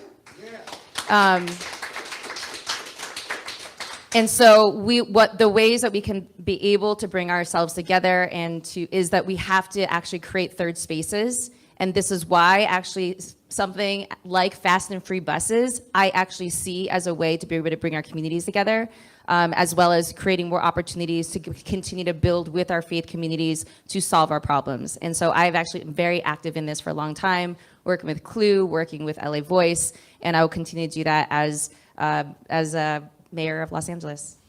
Wait, 2 seconds. 2 seconds. Hello, Tish Hyman. I was in Israel on October 7th, 2023, when the war started. And this is what I got from all of this as an American here. We are Americans first. We are whatever we are after that second. No one deserves to be discriminated against. No one deserves any hate. There aren't any special groups that deserve more protection than any other group. We all should be protected as Americans here because we all want the same thing: prosperity, safety, and for our city and people to thrive. So for me, I look at it all like whatever religion you practice, that's on you. We're all Americans. We're human beings first, and we need to act as that. Even with the parties and political, we're human beings first. We need to get back to humanity. That's my thoughts on that. Thank you so much. Brian Acosta here. So as a tech person, I actually think that because technology has evolved so fast, right now what we're feeding is the algorithm. The algorithm is what's really hurting us because what gets clicks? The people saying all these nasty things. And so as mayor, what I really think we need as a mayor, we need somebody that understands the technology side so that we can actually push back on it, because that's what's dividing us right now. You know, it really is. You look at TikTok, you look at Instagram. I mean, even my ads right now, it's so homophobic. It's just so ugly. And so we need to be able to have a mayor that understands technology and takes the fight to the tech companies. That way we can start bringing down those walls and we can start really unifying in a way that makes sense. Also on my LA Now app, there's a feature so that you could actually see what cultural events are happening, because right now we don't know. I would love to go to some Jewish bar mitzvahs or, you know, some Muslim temple activities, but we just don't know. It's always hidden. And so the app will make it easier to access that. And I just think we need somebody that can, you know, take a handle from a technology standpoint. All right, I'm John Logsdon. I just wanted to say, look at us mayoral candidates up here. Every single one of us is like, this is a diverse group, right? This is LA. This is what is amazing about this place. And it's also like we all come from different religions, backgrounds, cultures.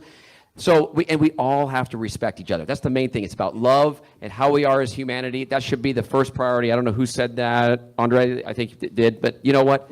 Let's just be good people. That's all it is. If we were all good people, we wouldn't need cops. We wouldn't need all this. We would be able to just police ourselves. That's where it all is. So let's just be nice. And there we are. Thank you. Okay. Okay. Did he speak? Did you speak already? Yeah. No. Sit. We have one last question. You already spoke on this question. Okay, you want to speak? Yeah, you can do that. Somebody. Because, like 30 seconds. It came out really wrong that I somehow dislike Muslims or Islamic religion. No. What I'm saying is that I love all the religions. Islam is one of the main religions that I respect. That's all I have to say. All right. You made a joke with bad taste. I think that's what happened. All right, so this is KPFK's Mayoral Forum. We're wrapping up now, and we're going to have one last question from Executive Director of BW, Black Women for Wellness, Jan Robinson-Flint. Go ahead. Okay, so I'm here today wearing my Black Women for Wellness Action Project hat. Black Women for Wellness is a 27-year-old organization in Los Angeles. Black Women for Wellness Action Project is a C4 organization. We started in 2017. So I actually have a couple of reminders and a call to action for you all. So today is May 16th. The last day to register to vote is May 18th, right? So that's this week coming up. Now, you can go and vote at a voter center, but then your vote is your ballot is a provincial ballot. It's counted last. Okay, so your call to action, everybody in Los Angeles is not registered to vote. Register for people to vote, because every single one of these folks up here need people to vote for them, right? So one website that you can go to is called 1 Million Black Voters Rising. This is a national movement to register 1 million new black voters. This is because there has been such an attack on black voting rights all across the South, okay? So I'm gonna tell you that website one more time, 1millionblackvotersrising.org. And your charge and your call to action is to register 4 new voters before May 18th. You got 2 days. You know somebody. You might know a 17-year-old who will be turning 18 before the day of the election. There's a lot of Doris. And don't just tell him to vote, educate him a little bit. I'm going to get on to the second thing. Go ahead. Okay. The second thing in terms of your call to action, we live in Los Angeles, we live in California, we live in America. It's a democracy that costs money. So if you believe in one of these candidates up here, send them some cash. Make a donation, because they need money to make it happen. No doubt, they need money. Yes. Okay? So they need voters and they need money. So, I mean, it's great to applaud them and to listen and say, yeah, that was a good answer, but really put your money where your vote is, right? Because that's important. That way they don't have to take money from big oil or industry like that, and they won't be then subject to the whims of that industry.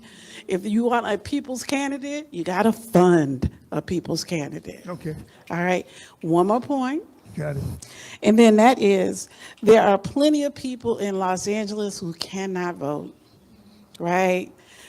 Sometimes for various reasons, in terms of it could be a conviction, it could be a citizenship status.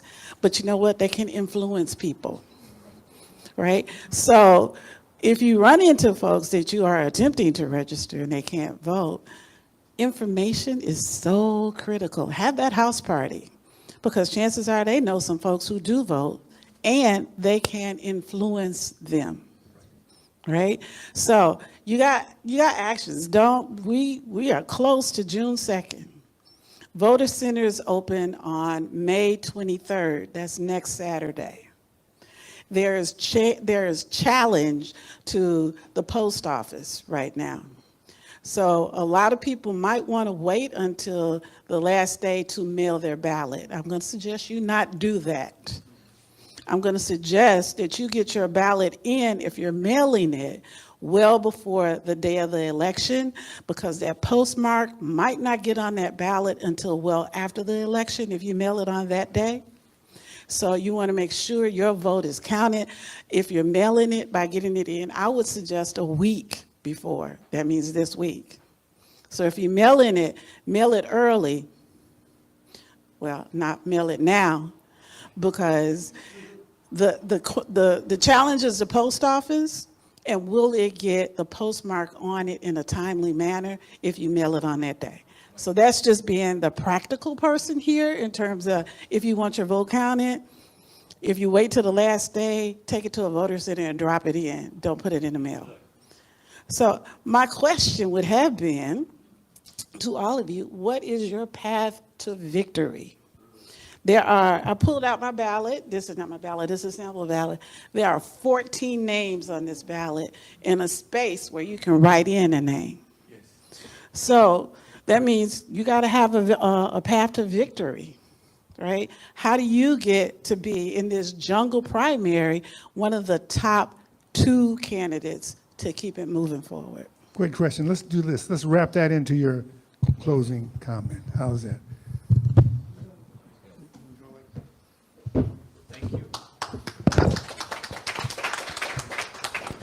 Brian Acosta here. So campaigning, being on the campaign trail, talking to people, seeing how the media has treated this whole campaign, the reality is that money talks, status talks. I'm just a regular Joe. I didn't grow up from a limousine, watching the city from a limousine window. I grew up struggling. I grew up from, first generation. My parents were immigrants. And so I, really heavily rely on community. And that is one of the things that, for my campaign, that I've been relying on is the Latino community, the queer community, millennials. I mean, it's my generation that I'm fighting for. And that's what I'm bringing to the forefront is if we want generational change, that's what I'm offering in this race, because we need the systems of tomorrow today. We need the changes that our status quo people are never going to do. And so that's why I'm in this race, and that's who I'm relying on to get to the top 2 in this race. Thank you very much. Thank you. Assad Al-Najjar. Well, I renew my thanks to you guys for having this setup. And I'm so proud to be among the best team in Los Angeles. And I really, from my heart, wish one of us is going to be the mayor, because I have no respect for the other 4, really. What I can do is, and what I can bring is 37 years of really hard working to be where I am today. And that has really been the path for me. For many people, for many heritages, for many neighbors, you name it, anybody in not only United States, globally, I'm the 311, I'm the 411, and the 911. Wherever it is. And I will continue that. It's an honor that I've been serving Angelenos and with my job 40 hours a week and in volunteering 60 hours a week. And it's in my DNA. Regardless, I win or lose, for the next few years, I will still continue to serve you guys because my wife doesn't want me to retire, even though I am qualified. But it's an honor to serve Angelenos. It's in my DNA, and I love you all. Thank you. Hi, my name is Andrew Kim. Thank you for listening. Thanks for inviting me to this wonderful location, Harriet Tubman Center. I really respect this this center represents. My clear path to victory is stay focused, agenda-driven, issue-driven, that is. My homelessness issue is the foremost of my passion. We have a misguided policy, keep on making our homelessness a victim. Unfortunately, our homeless populations are victimized by the system. My logo is my motto is Project Liberation Los Angeles. I want to liberate our city. I want to liberate our homelessness people. I want to liberate our family. I want to liberate my church. I want to liberate American dream. Thank you.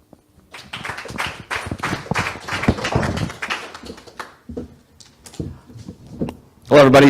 I'm John Logsdon, and I just want to say, as far as how I'm going to make it to the top 2 for November, I'm just head down. I'm going to try to make it happen. I'm going to work as hard as hell. But here's the thing. I'm a regular, everyday guy. I work my tail off for actually my 9-to-5 job. I've got kids. I got a lovely wife. And I am a true Angeleno, and I'm fighting for LA.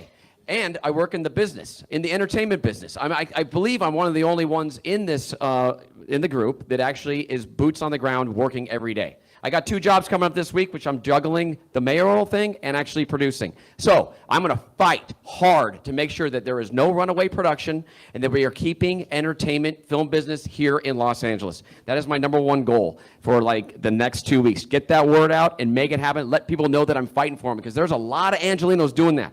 Okay, here's another thing. Obviously, my slogan is let's go. And that is really, we need to make things happen quicker in this town. I've seen how the current mayor right now has, everything has just been on fast forward in the last few months, but there was 3 years where things were just not happening. So we need to make it happen right now. Let's go. Thank you. And I want to just thank everybody here, everybody that's listening on the radio and in here in this room. Take a deep look at everybody up here. Look at the platforms because they are all great and everybody put their heart and soul into that. Look at mine, logsdon4la.com. Thank you, and thank you to KPFK. Appreciate it. Whew, sorry, I'm still processing, to be very honest with you, what happened back there. I'm just being so honest. I felt like my gut was punched to hear the anti-Muslim sentiments named on the stage, which just zero tolerance for that. Period, in this city. As far as how our plan to win, I'm very proud to say that we have now raised over $500,000 with matching funds to be able, with zero money from corporations, zero money from lobbyists, over $500,000 to be able to put into our campaign. We have knocked on thousands of doors, and our field capacity is we are focused on that and to make sure that we hit as many possible doors as we can by by June 2nd. We have reached 500,000 people now on social media. We have well over 1,200 volunteers who are actively engaged in our communities and actively engaged in our campaign. This is the path to win, is that right now we are in a culture of fear. People are too afraid to be able to even imagine that this city could work for them, that they could have a life here. We need to change that around. And that's exactly why I'm running for office, because as I've been saying, it's not that the system is broken. It's that the system is working exactly as it's designed to work. The problem is it's not designed to work for you and I. And that's why we need to mobilize, move, show up, vote, volunteer, get activated, and finally change the system so that we make sure that this city works for working Angelenos. Tish Hyman here for my final word. And honestly, I'm already at the victory lap. Let me explain why. because I will never stop fighting for Los Angeles. Something awoke inside of me. And I left the studio with Ty Dolla $ign, I left Kanye, I left everybody at the studio to fight for this city, and I'm going to keep fighting. You know why? There's little girls dependent on me. There's women dependent on me. I know I've been in so many town halls where I see black people's history and our civil rights used as a mask for other people's agendas, and black people, we have a unique struggle in this country. Do not forget it. It is unlike anyone else's. It doesn't handicap us. It doesn't make us special, but it is unlike anyone else's. And I got tired of seeing all these other groups pair their struggle with black struggles. They are different. That is a fact. And I will be here fighting for this city forever. So I don't care about just this election. I'm going to bring $3 billion to Los Angeles annually anyway, because I already got the plan, and I already met with the people to make it happen. I love you guys. I'm fighting for this city. No DSA in LA. My name's Andre A. Salivra, and it would be my pleasure to serve you as your next mayor for Los Angeles. Look, this is a tough time. This is an important time. Seriously. This might be like the defining election of our generation. We need to take it seriously right now. I'm encouraging everybody, seriously, right now, tell people, don't vote for money in this election. Do not vote for money. Don't vote for Spencer Pratt. He's a nepotism baby. Don't vote for Karen Bass. She's the establishment, money Democrats. Don't vote for Adam Miller, the billionaire. Vote for an independent candidate. Look down ballot. Our campaign's doing phenomenally well. We've raised less than probably any other campaign. We've raised less than $20,000, and we're doing phenomenally well. We've connected with tens of thousands of voters. Why? Because I'm out there. I'm on the streets every day. Before I was here today, I was at the Red Bull Boxcar Derby. I connected with about 10,000 voters with our team of 6 volunteers. People are showing up for our campaign. Why? Because we got real solutions. Because I was born and raised here. I'm a product of this city. I was homeless here. I know what it's like to live and fight in LA, and I will always fight for our city. And we're doing phenomenally well. So if you like me, if you like our campaign, tell people about me. Say, hey, I'm voting for Andre on June 2nd. I'm voting for Andre. And that's how we're going to do it. I'm going to win this thing by doing what I've always done. That's depending on the people of my city. Vote for Andre Salivra for LA Mayor on June 2nd. Thank you. Thank you all so much. I want to thank all the candidates that came and participated. Don't leave because I have some announcements to make.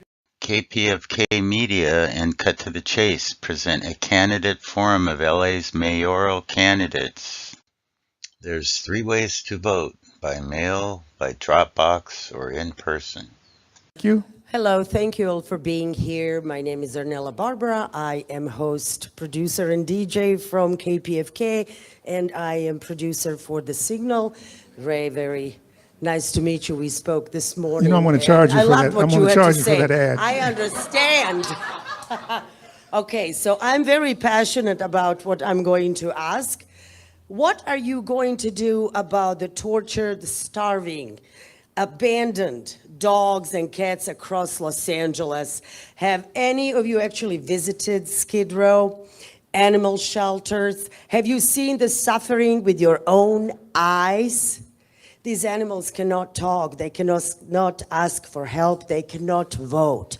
They only wait for your help. Anybody want to? Okay, here we go.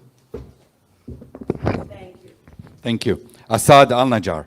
Well, since I work for the city for 37 years and volunteer at the same time through the Empower LA Neighborhood Councils, the past 2 decades, I work very close with the homeless from San Pedro all the way to where I live in Porter Ranch. And I do visit all the animal shelters. I work close with all the volunteers. And one of the main problems for our animal shelters to start with is when all the operation became under general services, in which now the food has to go through general services. When you have incompetent general manager doesn't even know what to order, that goes to general services, you have animals in the shelter have nothing. Then when you go to downtown LA, it's 10-minute walk or less from our building in City Hall. You find them, right, you find the abuse of the animals. I don't want to use the rape of the animals. And many times, by the time we report it to the police, it's too late to come in. Police doesn't even come. All right. Anybody want to address that? So I actually have been to the animal shelters. I've been to Skid Row. I mean, I've spent a lot of time in Skid Row actually, and recently also spent time in Skid Row with a rescue group that provides free clinics in Skid Row for many of our residents who live in or around Skid Row who can't afford services to be able to ensure that their pets are safe. Here is the reality. A couple years ago, I adopted my dog, who is a rescue herself, and I was so proud that during the pandemic, there were 0 animals in the shelter. We got to that point. It is completely the opposite situation now. We call ourselves a no-kill city. The reality is we are killing our animals left and right because our shelter system is so broken, it's been defunded.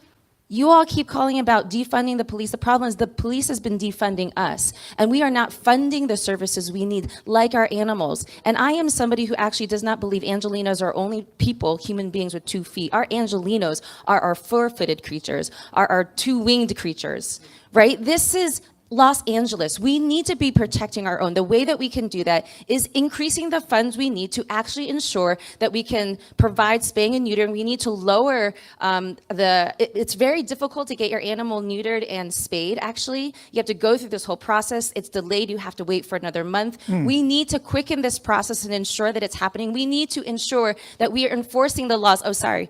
But let me just finish my statement, which is we need to enforce the laws to ensure that our animals are not being hurt by, and look, it's not just our in-house. Constantly we're talking about this, the animals who are being hurt in Skid Row. Whether you are housed or not, there's animals being hurt. What we need to do is stop the abuse everywhere and enforce the laws and ensure that we are ending all of that abuse. I'm so sorry. I just feel really passionate about this. I think we'll have one more, because I think everybody agrees with this, right? So everybody's in agreement, so we won't have to. Go ahead, since you're up. Yeah. So Brian Acosta. So I want to have an animal protections unit in City Hall that has complete autonomy so that we can actually look at all the things that are happening, whether it's issues on Skid Row, things happening in the shelters, because from what I saw and heard from the shelter people is that people that actually want to change, they get shit on. And, you know, they can't. Really? I got to edit that. Really? I have to edit that out. Oh. Are you? Sorry. No, it's not. I have to edit it out. No, it's not at this point. But, you know, we need to have whistleblower protection so that people can actually change things. And so those would be my priorities, to be able to have more autonomy so that people could actually create change, and also work with independent auditors to be able to actually change things in the city happening with regards to animals. All right, let's move forward. I want to take a couple quick questions from the audience. Come up here.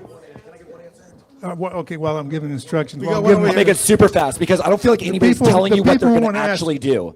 Here's the thing. I have an actual solution for this, right? We need to have an auditing system where every person who has an animal on Skid Row, you have to have a license to have your animals, right? If you're a good owner and you're taking care of your animals, great, you keep your license. If you're not, if you're mistreating them, we revoke it. Then we create a bounty system. If you report somebody, because it's the breeders that are the problem. If you help report somebody who's a breeder and we find them, you get $2,000. Congratulations. You're going to help us police it ourselves. So we're going to create a system that actually encourages self-regulation, and so that's what I plan to do. All right, that's what I like, solutions. Yeah, we're going to go to the next question also. I'm glad I want to hear solutions. Everybody talked about housing and homelessness, but I didn't hear a lot of concrete solutions to that. So let's get a quick questions. We're running out of time. We're going to go a little over because we started late. Line up there for the questions from the audience, Okay, please. this is, we'll go through them really quick. Naibing Ikuti, thanks for doing this, Sylvester. And I just wonder if some of the people, especially the man right here that insulted Ray, have you ever listened to KPFK? KPFK is a progressive radio station. So you should respect our point of view when you come into our environment, because that remark that you made about her being from the Soviet Union was uncalled for. And I think it's so. It basically sounded like Trump. We don't need that environment in our space. I just want to let you know that. And also, one other thing, the Olympics. Why are we talking about funding the Olympics? Our city doesn't deserve the Olympics. We have so much poverty in the city. Why are we proud to bring in other people here and we don't even have All right, money to let's take care see of our who own wants to answer citizens? that question. Go ahead, Ray. I would love to answer the question about the Olympics. Here's a question that we have not been asking as a city is, should we be holding the Olympics at all? Should we be canceling the Olympics? Right now, we know, and I talked this morning on Dino's show, the fact that the Olympics coming here is going to bankrupt our city. We already know that. We, Angelinos, are going to be on the hook for the hundreds of the billions of dollars that we're going to have to owe after it's done. We have not seen the budget come through, so we are at risk of that. Second, we know already that surveillance has already increased in our city, and surveillance will continue to increase in our city, just as it has from Paris. The problem with surveillance, a lot of you have talked about surveillance here that is going to protect us. Let me tell you, it's actually quite the opposite. Surveillance is used by ICE to be able to identify our own immigrant families to take them away. This is a problem. Surveillance has been used by Texas sheriffs to be able to find people who have crossed the borders to get an abortion because they don't feel safe in their own state.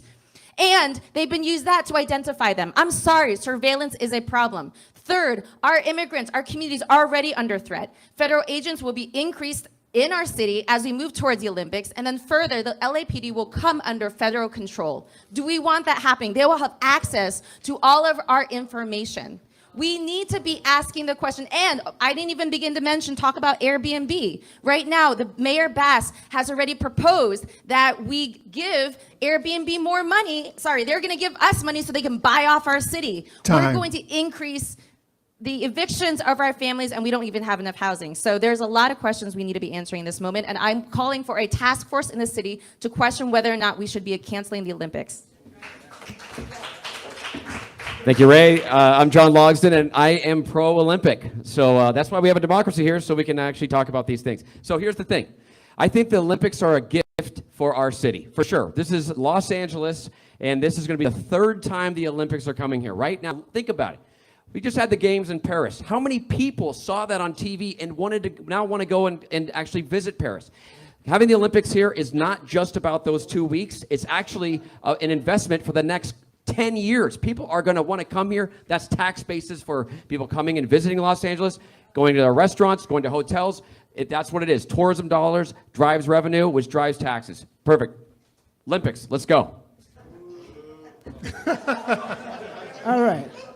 Listen, guys, I'm pro-Olympics, and I'll tell you why. I'm a businesswoman, and I understand what the worry is. But the truth is with the right mayor and the right leadership, this can be a big cash cow for us. This will help us a lot. What Karen Bass suggested was building TV screens so everybody could watch it online for free. I'm like, no. Let's open up our doors to our restaurants. Let's open up the businesses that close down, bring in pop-ups, and get people to buy stuff. People are going to come here from all over the world, and that's going to bring an economy boost to us. I know it might not seem like it now because we haven't even gotten into the particulars yet, but it will. And honestly, I'm an economy girl. I have so many plans to bring money to our city that we will cut city tax within my 3rd year of being mayor because I'm creative. Creativity is something that is lacking in our government. People don't know how to create revenue streams. They only know how to tax us to death. And I'm totally against taxing us to death. We need the Olympics, but we need good leadership. We need to know how it does. And, I just want to say, Ray is serious when she says that she's not about following systems. She's went over her time every single time she grabbed this mic. And so I think if you want somebody who don't follow systems, she's right there with it. Guys, listen, we need the Olympics.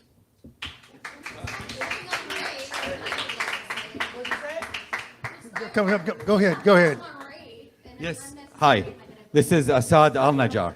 So I think I'm the only candidate who actually works on the Olympics. So what it is, the history of it, Garcetti days, we went in and bid to get the Olympics. And LA 28 committee was started with the understanding they will be bringing revenue to the city so that they upgrade our infrastructure. I will try to answer without getting a call from my boss or ethics on Monday. But the reality is LA 28 committee all of a sudden has a change of heart going, you fix your city. We need 1.87 billion to get the city ready the way it is to accept people. How much we have? Roughly 44 million as it stands today. I work very hard with the Department of Justice, with the police and all that to get the city ready, but without being the mayor, and I get sworn in December, I will have 14 months to get the city ready. Any other mayor, with due respect, will have really impossible time because I have a decade working on it. I know exactly the operation, how we're gonna get the trash out, how we're gonna get the people, the buses I lined up because this is gonna be a no car zone.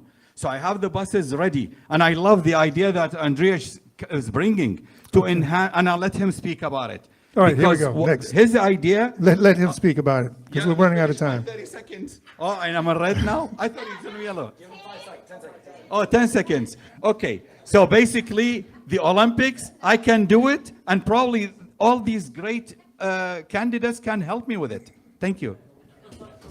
Thank you, Assad. Thank you. Seriously, thank you so much. And I'll make it very quick. Look, so here's the thing. The reason we're scared of the Olympics is because we haven't had a mayor or leadership who could execute, right? I execute on plans and systems. That's what we need. We need the right execution. And like Assad was saying, my plan for LA is to increase the bus transit routes and supplement them with a shuttle bus system, right? So this will make this so that we can actually move people around our city. The Olympics are good for our city because it brings a lot of money in, which floats all of our jobs, all of our economy, but we got to make sure we're prepared, right? And so that we need a transit system that works for people. Additionally, we also need to make sure we're making money, the city, off of all these tourists. Right now in downtown LA, all around, they're warehousing empty apartments. They're not putting them on the market. They're reserving them for the 28 Olympics so that they can overcharge, so they can gouge. I'm in favor of rent control, of a rent freeze from now through the Olympics so that they can't do that. And then additionally, I want to put a 25 to 30% tax on all luxury accommodations. This is any place over $250 a night that's renting in LA during the 28 Olympics, 25, 30%, that comes back into our city. And that can make sure that we have enough money to cover any overages, right? Because all this money's coming in. We got to make sure that our city's prepared to collect it for the people. All right, so we're going to move on to the next question. So no, that's not for this. That's it for this. I know you've been pointed out. Do you want to take a 30-second respond? So we talk about the fact that the Olympics is supposed to help our economy. The reality is the Olympic Committee has already said they're planning on considering contracts outside of Los Angeles that are more competitive. So that way, actually, our businesses are not going to actually be benefiting from the Olympics. Second of all, so many of our small businesses are closing, including Red Books, which I was just at the press conference and march with, in which case so many of our small businesses are not being supported, so they won't actually get to benefit. And even when they do get to benefit, they benefit for 2 months. What we need is infrastructure and a focus on the city of Los Angeles, Angelinos who live here now. So we want to talk about economy, we want to talk about finances, let's talk about the fact that it's going to bankrupt us, and we're not. Us who live here and our business owners are not going to benefit from it. That was the response. Okay, let's go to the next questioner. You know, we're running out of time. The next question, please. We want the next question because we're running out of time. We started late. Sorry, this John is is here actually from the Harriet Tubman Center for Social Justice. He might let us go over it, but we'll see. This is going to be a weighty question. So we've kind of touched on this here and there, but one of our biggest problems in LA is that there's over 40,000 unhoused people in this city. And the current mayor's solution, which seems like a one-size-fits-all, is called Inside Safe. It's extremely expensive, and the success rate has been abysmal. So what I would like to hear is, what are either fresh ideas that you guys are going to be bringing to solve this problem or modifying the current existing system? Thank you so much. Okay, so this is actually one of my top platform policy points. I want the city of Los Angeles to own and operate LA City-run public dormitories. The city of Los Angeles will purchase underused commercial and office spaces and convert these into 500, 600 beds at a time with wraparound social services on the ground floor. The LA Mission's already doing it. The cost is $15,000 to $25,000 per person per year, as opposed to $80,000 plus for Inside Safe. And we can use those savings to provide social services, mental health, addiction counseling and treatment, jobs training and placement, legal defense services, medical, right? That employs people. Instead of spending $500,000 putting somebody in a box, expecting them to fix themselves, we need to create a social situation, a social hospital for people where anybody whose life is broken can go there and get the social services they need, get a fresh bed, get a hot meal, get a hot shower, where we can take care of them at an affordable rate. Thank you. Yes, hi, this is Assad Al-Najjar. So being one of the lead engineers in the city of LA, we do not need to reinvent the wheel. We have a plan we developed back in Villagrosa days. It got signed November 2015. Yes, 10 years old, but it's still operational. It got adopted partially by LA County. My colleague, Mayor Lair Agran in Irvine is implementing it, and as you go there, you see it's working. Mayor of Beverly Hills. It addresses to the grassroots of the problem. First, it addresses the homeless families before they actually go homeless. It addresses the veterans. I will start renegotiating what we failed to accomplish Garcetti days, which is to get the veteran hospitals with the clinics that we could utilize immediately with alcoholism and the other programs. Yes, I saw the red. Thank you. Well, the homelessness problem is the major issue of my campaign. This is Andrew Kim. Because we have Ms. Bass, who has been, from the last 4 years ago, she said LA is in crisis because the homeless problem is such a crisis that it requires a state of emergency decree by the mayor from the day one. But that has not occurred, or that occurred, but it has not been effective. The reason why our homelessness problem still goes on like this is because of the misguided policy of housing first, as mentioned by this lady. It is recovery first that need to be instituted. We need a 12-step program or such that we can have these people to get independent living after going through the steps. Not handout, but hand up. We need to give them a fresh start and a productive living. Thank you. Hello, Tish Hyman again. Well, I think I've done my plan out in phases. The first thing I would do is the first year I would spend time organizing the facilities. There are rehabilitation facilities we need mental health facilities, we need facilities for families who are just suffering on hard times. There are different type of people out on the streets and that are homeless. They're not all on drugs, they're not all alcoholics, they're not all mentally ill, and they're not all just, out there just living on the streets because they want to. Some of them are falling on hard times. What needs to happen is mandatory long-term treatment. And we need to build out the facilities. And we need to send a triage down there to find out the exact number of who's doing what and who's going through what. In regard to the dog problem that we have there, that I've been to Skid Row for at least, I don't know, in the last 6 years, I've been out there at least every other Christmas. And I'm telling you right now, if we get to the core root of the problem, which are sick people, help them get well, they won't be there abusing dogs because they'll be in the treatment centers. We have to get to the root of the problem. It's bigger than the dogs. It's the human beings underneath. We need mandatory rehabilitation, wraparound services. Thank you so much. All right. Hey everybody, I'm John Logsdon again. First of all, everybody up here has a big heart. This homeless thing, I got to be honest, we all know it is just a huge issue. We all think about it and how to come up with our own platform to make change. So here's the deal. We definitely need to tackle the root problems of homelessness, which is the safety nets. We need to make sure that we stop the homeless from actually happening. But there's so many different pronged approaches. We need to stop the addiction part of it is a big issue, and so is the actual mental health component. We need to have facilities for that, and we need to mandate that people, if someone's refusing service time and time again, and they're found inebriated on the streets, we need to have a place for them to go, and it just needs to happen. We can't ask somebody 100 times, and then they say and they refuse, if they can even refuse. So we need to take a humanitarian approach, be very empathetic to this, but at the same time, we need to speed up this process. My campaign slogan is "Let's go," and I'm telling you, we need to make it happen quicker. Cut some red tape, make it happen. Let's go. You want to answer this? Are you good? Yeah, if there's time. Yeah, then we're going to go to the next question.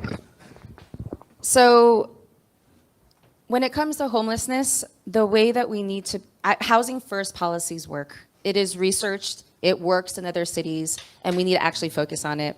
We need to repeal 4118 because it just pushes people who don't have a home from one side of the street to the other. It displaces them, it destabilizes them over and over again. I've been very connected closely to the recovery community for a long time. What we need to do is stabilize people, if they're needing recovery, stabilize people and support them so they have stable housing so they can work on their recovery journey.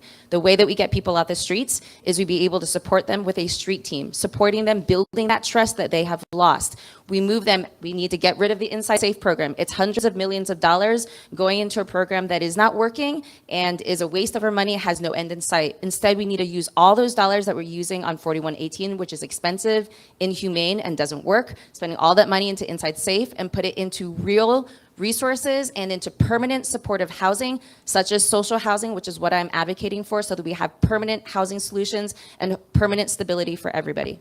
Okay, you know we're going to go. Let's go to the next question. So good afternoon, candidates. My name is Paul Roberson. Los Angeles is one of the most diverse and internationally connected cities in the nation. While our city struggles with homelessness, affordability, and public safety, countries like Cuba are facing severe humanitarian hardships worsened by the U.S. sanctions and embargo policies. As a mayor or a potential candidate for mayor of a global city with large immigrant and international communities, what role, if any, should Los Angeles play in advocating for humanitarian relief and international solidarity while still addressing urgent local needs?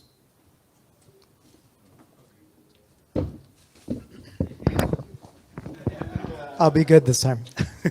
Brian Acosta. So I'm glad you asked that question because we see this happening with like money being sent to, for war, right, in Palestine.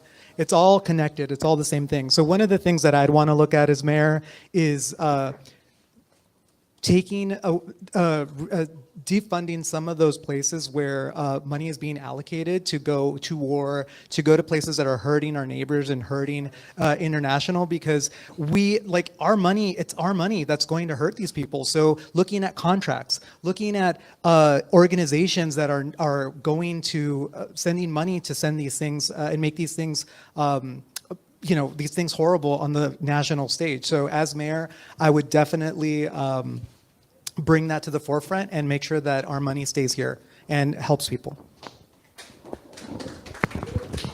This is Assad Al-Najjar. I'll echo on what Brian said. So basically, you have to remember, the mayor's job of City of Los Angeles is to serve the people. It's a public works, LAWA, and water and power. Basically, the mayor is responsible for the streets, so the sidewalks, the power you get, and all the operation, street lights where I work, which is all dead, the wires are gone.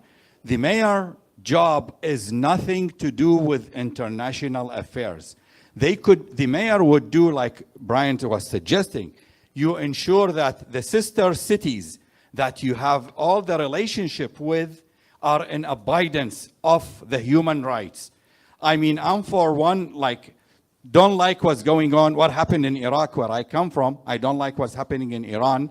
And I left Iraq when there was the Iraq-Iran war and the Palestine and all that. So the only way to do it is not to be the mayor of Los Angeles on a starch organization. If I don't win as a mayor, I intend to establish an organization, a 501c4, for the rights and human rights. Look, she got to get extra minute. I'm not going to abide with the red. Plus, you put the big leader of Palestine there. Excuse me, is his time up? Yeah, my time up. All right, But next. There is a picture. All right. Nice picture. So I think that as a mayor, your primary duty is to be protective of our city. The public safety is the first concern, and also we want to make our streets safe, okay, and clean and maintained well. That's my first order of work as a mayor. So that's all policies that are local, so that we want to make sure that our city is clean and safe. I want to say that I'm not going to be in another country while city is burning. Okay, thank you. As mayor, I will cut all contracts that are increasing genocide in any other country or war. As mayor, I will also be using the bully pulpit to call for us to stop funding militaries around the militarization and imperialistic endeavors of Donald Trump right now. And instead, we need to be focused on actually bringing our funding into our own city and into our own communities here in the US.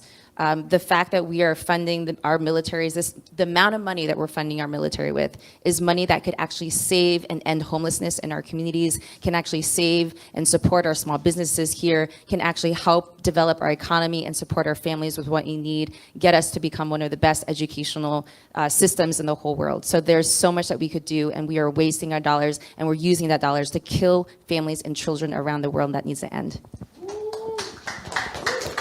Okay, this is actually more for the this is John Logs. This is more for the KPFK listeners, and I echo what Assad and Bryant said as well. But exercise your First Amendment right. Get out there. If there's something that you are fighting for, like Cuba, get out there and let us know about it. We are a city that loves to protest, right? So if you're fighting for something like that, get out there, use your First Amendment right, and then your voice will be heard, and then it'll actually might get to a level where we do something. The federal government or some organization actually helps. And like a country like Cuba, so to speak. There you go. Thank you. Hey, John, great answer. But here's the thing. Go ahead. You have a seat. Media has been co-opted by money. KPFK is a listener-sponsored station. I'd like to say that right now. We are funded by listeners only. That's why we could have this forum. Otherwise, we wouldn't be having this forum. And so, but thank you. And we have been out there. But see, the visibility, like the visibility of you, they don't want you because they fear you. They fear KPFK. And that's why we invited you here. I believe one of these candidates is going to be the next mayor. One of these candidates is going to be the next mayor. John. Yeah, thanks everyone is here at the Harry Tubman Center. And, I'm wearing this shirt from Rosa Parks. Every December 1st, 5th is Rosa Parks Day. And the Harry Tubman Center was able to go there and give the city council hell, and that's how it happened. And we're going to give some hell now, so y'all better do the right thing. But I wanted to say that, I'm glad that Kenneth Mejia was able to expose the budget and the priorities that are upside down. The top of the priorities are the police, and everything else gets defunded. What we need is gets defunded, and that's a backward thing. So, since the Washington Post started finding out how many people were getting killed since 2015, every year the amount of people getting killed goes up. Every year. 2024 was 1,365 people. It just keeps going up. So he shows us a systemic thing that's going on, especially against black and brown people. My son, every time he gets into the... John, I love you, but ask the question. Okay. Every time he gets there, I was going to have two quick questions. Every time he gets in there, I worry about what the police are going to do with him. So it's a systemic problem. We have to do something about it. And right now, the city council is going to take up a plan to be the ones that can fire police. Right now, the chief of police can't even fire their folks. So this is going to be coming up in June. So I wanted to make sure, see what folks feel about that thing coming. The second thing was I got to go to Iraq and Gaza with the former U.S. Attorney General. I had a stroke 3 years ago, and I can't get stuff all the time. But I got to see a lot of places. I saw the horror in Gaza in 2009. In Iraq, I saw what was going on, and the amount of people who are suffering from cancer because they use depleted uranium, all these horrible things that are going on. So what are we going to do about what's going on in Gaza? Right now, there's From a local level, you're saying, what are we going to do about the international crisis? Okay, right. Because right now, the city council, with the city council, we're going to be pushing them to have to divest away from Israel. All right, here so we that's go. the second I'm question. gonna make it quick. I'm gonna answer your second question first. How are we gonna do it, Mayor of LA? Look, I represent the people of the city of Los Angeles. This is not an international affairs position. However, it is a cultural position, and we do have cultural positions. So I will advocate for the popular cultural sentiment of our people, which is not to promote these types of genocidal activities. So I will at least use the cultural power of the microphone to make sure that we're making that stance that LA does not support this. So that's your second question. Your first question, in terms of the police, in terms of, like I said, it's a culture problem there as well, right? We need to make sure that we have people here, and I'm actually one of the few candidates who's in favor of a civilian oversight commission for LAPD. We have charter reform commissions where civilians can then make, recommendations. Why don't we have that for LAPD? If you're LAPD officer and you've had multiple infractions against the public should review that, not LAPD internal affairs. The public should make the recommendation for that specific officer and recommend them for suspension, and that's what I'll advocate for as mayor for Los Angeles. Thank you. My name's Andre Salivra. Hi, this is Assad Al-Najjar. So within the public works, we have civil obedience classes in which when one of my engineers or one of my draftsmen or whatever staff is out of line, then we have them in the civil obedience. And LAPD does not have this training or these classes. And this is what Andrea is referring to. So whatever the success stories we are having within public works should be implemented immediately in LAPD. There is no reason for the courses that is working in public works not to work in LAPD. Now back to your other question, and I didn't want to say that, but I'm going to say it. What you saw of ICE is just a drop in the ocean of the same troops did in Fallujah. It's the same training, and I think they classify them as zero classification, meaning do whatever it is, no questions asked, and nobody you have to report to. Right. One of our sponsors was Aki Bamboo. You can go over there and have dinner. They supplied that great Jamaican patties. If you want to have a further conversation, head from here to there. That would be great for them because they did it. They were our sponsors. How's it going, candidates? My name is Jared Ford, founder of Freedom Uncensored and America First platform, and I think I'm the youngest person in the room. My question to you is, as an Angelino, I don't care about New York, Texas, or Washington. I care about the state of Los Angeles, not even San Diego or San Francisco. I live in Los Angeles, born and raised. How will you make sure that the streets that are named after Spaniards, the country that was built by immigrants, and the buildings that were built by Blacks, immigrants, Mexicans, anybody from a different background, how will you make sure that the people of Los Angeles feel recognized and that you as mayor will serve them no matter if they're Democrat, Republican, or independent? Thank you for this question. This is Assad Al-Najjar. So working 37 years under the planning, the different plans, the 2020, the 2030, the 2050, and believe it or not, I'm still working on the 2060, even though I don't think I'm going to see it. But we do actually recognize all the diversified heritages in the Los Angeles area. And that's why we name cities, we name suburbs, we name a lot of the alleys to attribute all the cultures, to attribute all the great leaders we have here in Los Angeles. And actually, I am one of the advocates for the Made in Los Angeles label. When we did the trains here and we sold it to Qatar, they had the label on them, Made in Los Angeles, designed in Los Angeles. So in the planning, it is in there. Maybe it's slow because of all the other mayors are not pushing it, but under my leadership, I will push to have all the countries of the world represented in Los Angeles. Thank you. Thank you for the question. This is Andrew Kim. We have that phrase called e plumus unum, which means from many to one. So we need to have a understanding our nation has a history of combining all these diverse background people and making American altogether. So let's think of ourselves as someone who's appreciative of what America offered to ourselves, as a group, and as an individual. We Americans are proud people. I think that we have a problem not forgetting where we came from a lot of times, and we forget what we have today. Believe me, we have a lot today, and let's not forget what we have and lose sight of that and attack what we do not, continue to see what we do not have and lose ourselves while doing that. Thank you.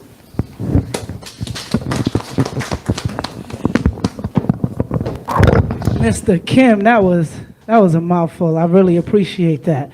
And you are my dream, young man. You are my dream. I'm working so hard because I want people your age. I want everybody young to get involved in politics because it's your future that we're here fighting for. So I'm so happy to see you here. Honestly, I don't know what I would do. I would have somebody like you tell me about it, and I'd be like, well, let's create a monthly program. I'm all about cultural activations. I'm all about exploring and celebrating our people, but we are all American. And that is what we need to remember at the core of us. We're all from different places, but like Kim said, we're forgetting what we have here. We have to celebrate our country. I've traveled all throughout Europe, Japan, and I'm telling you right now, we have the best country in the world. Unless you leave, you do not realize how blessed we are here as one nation, under God, indivisible, with liberty and justice for all. Especially if you got money.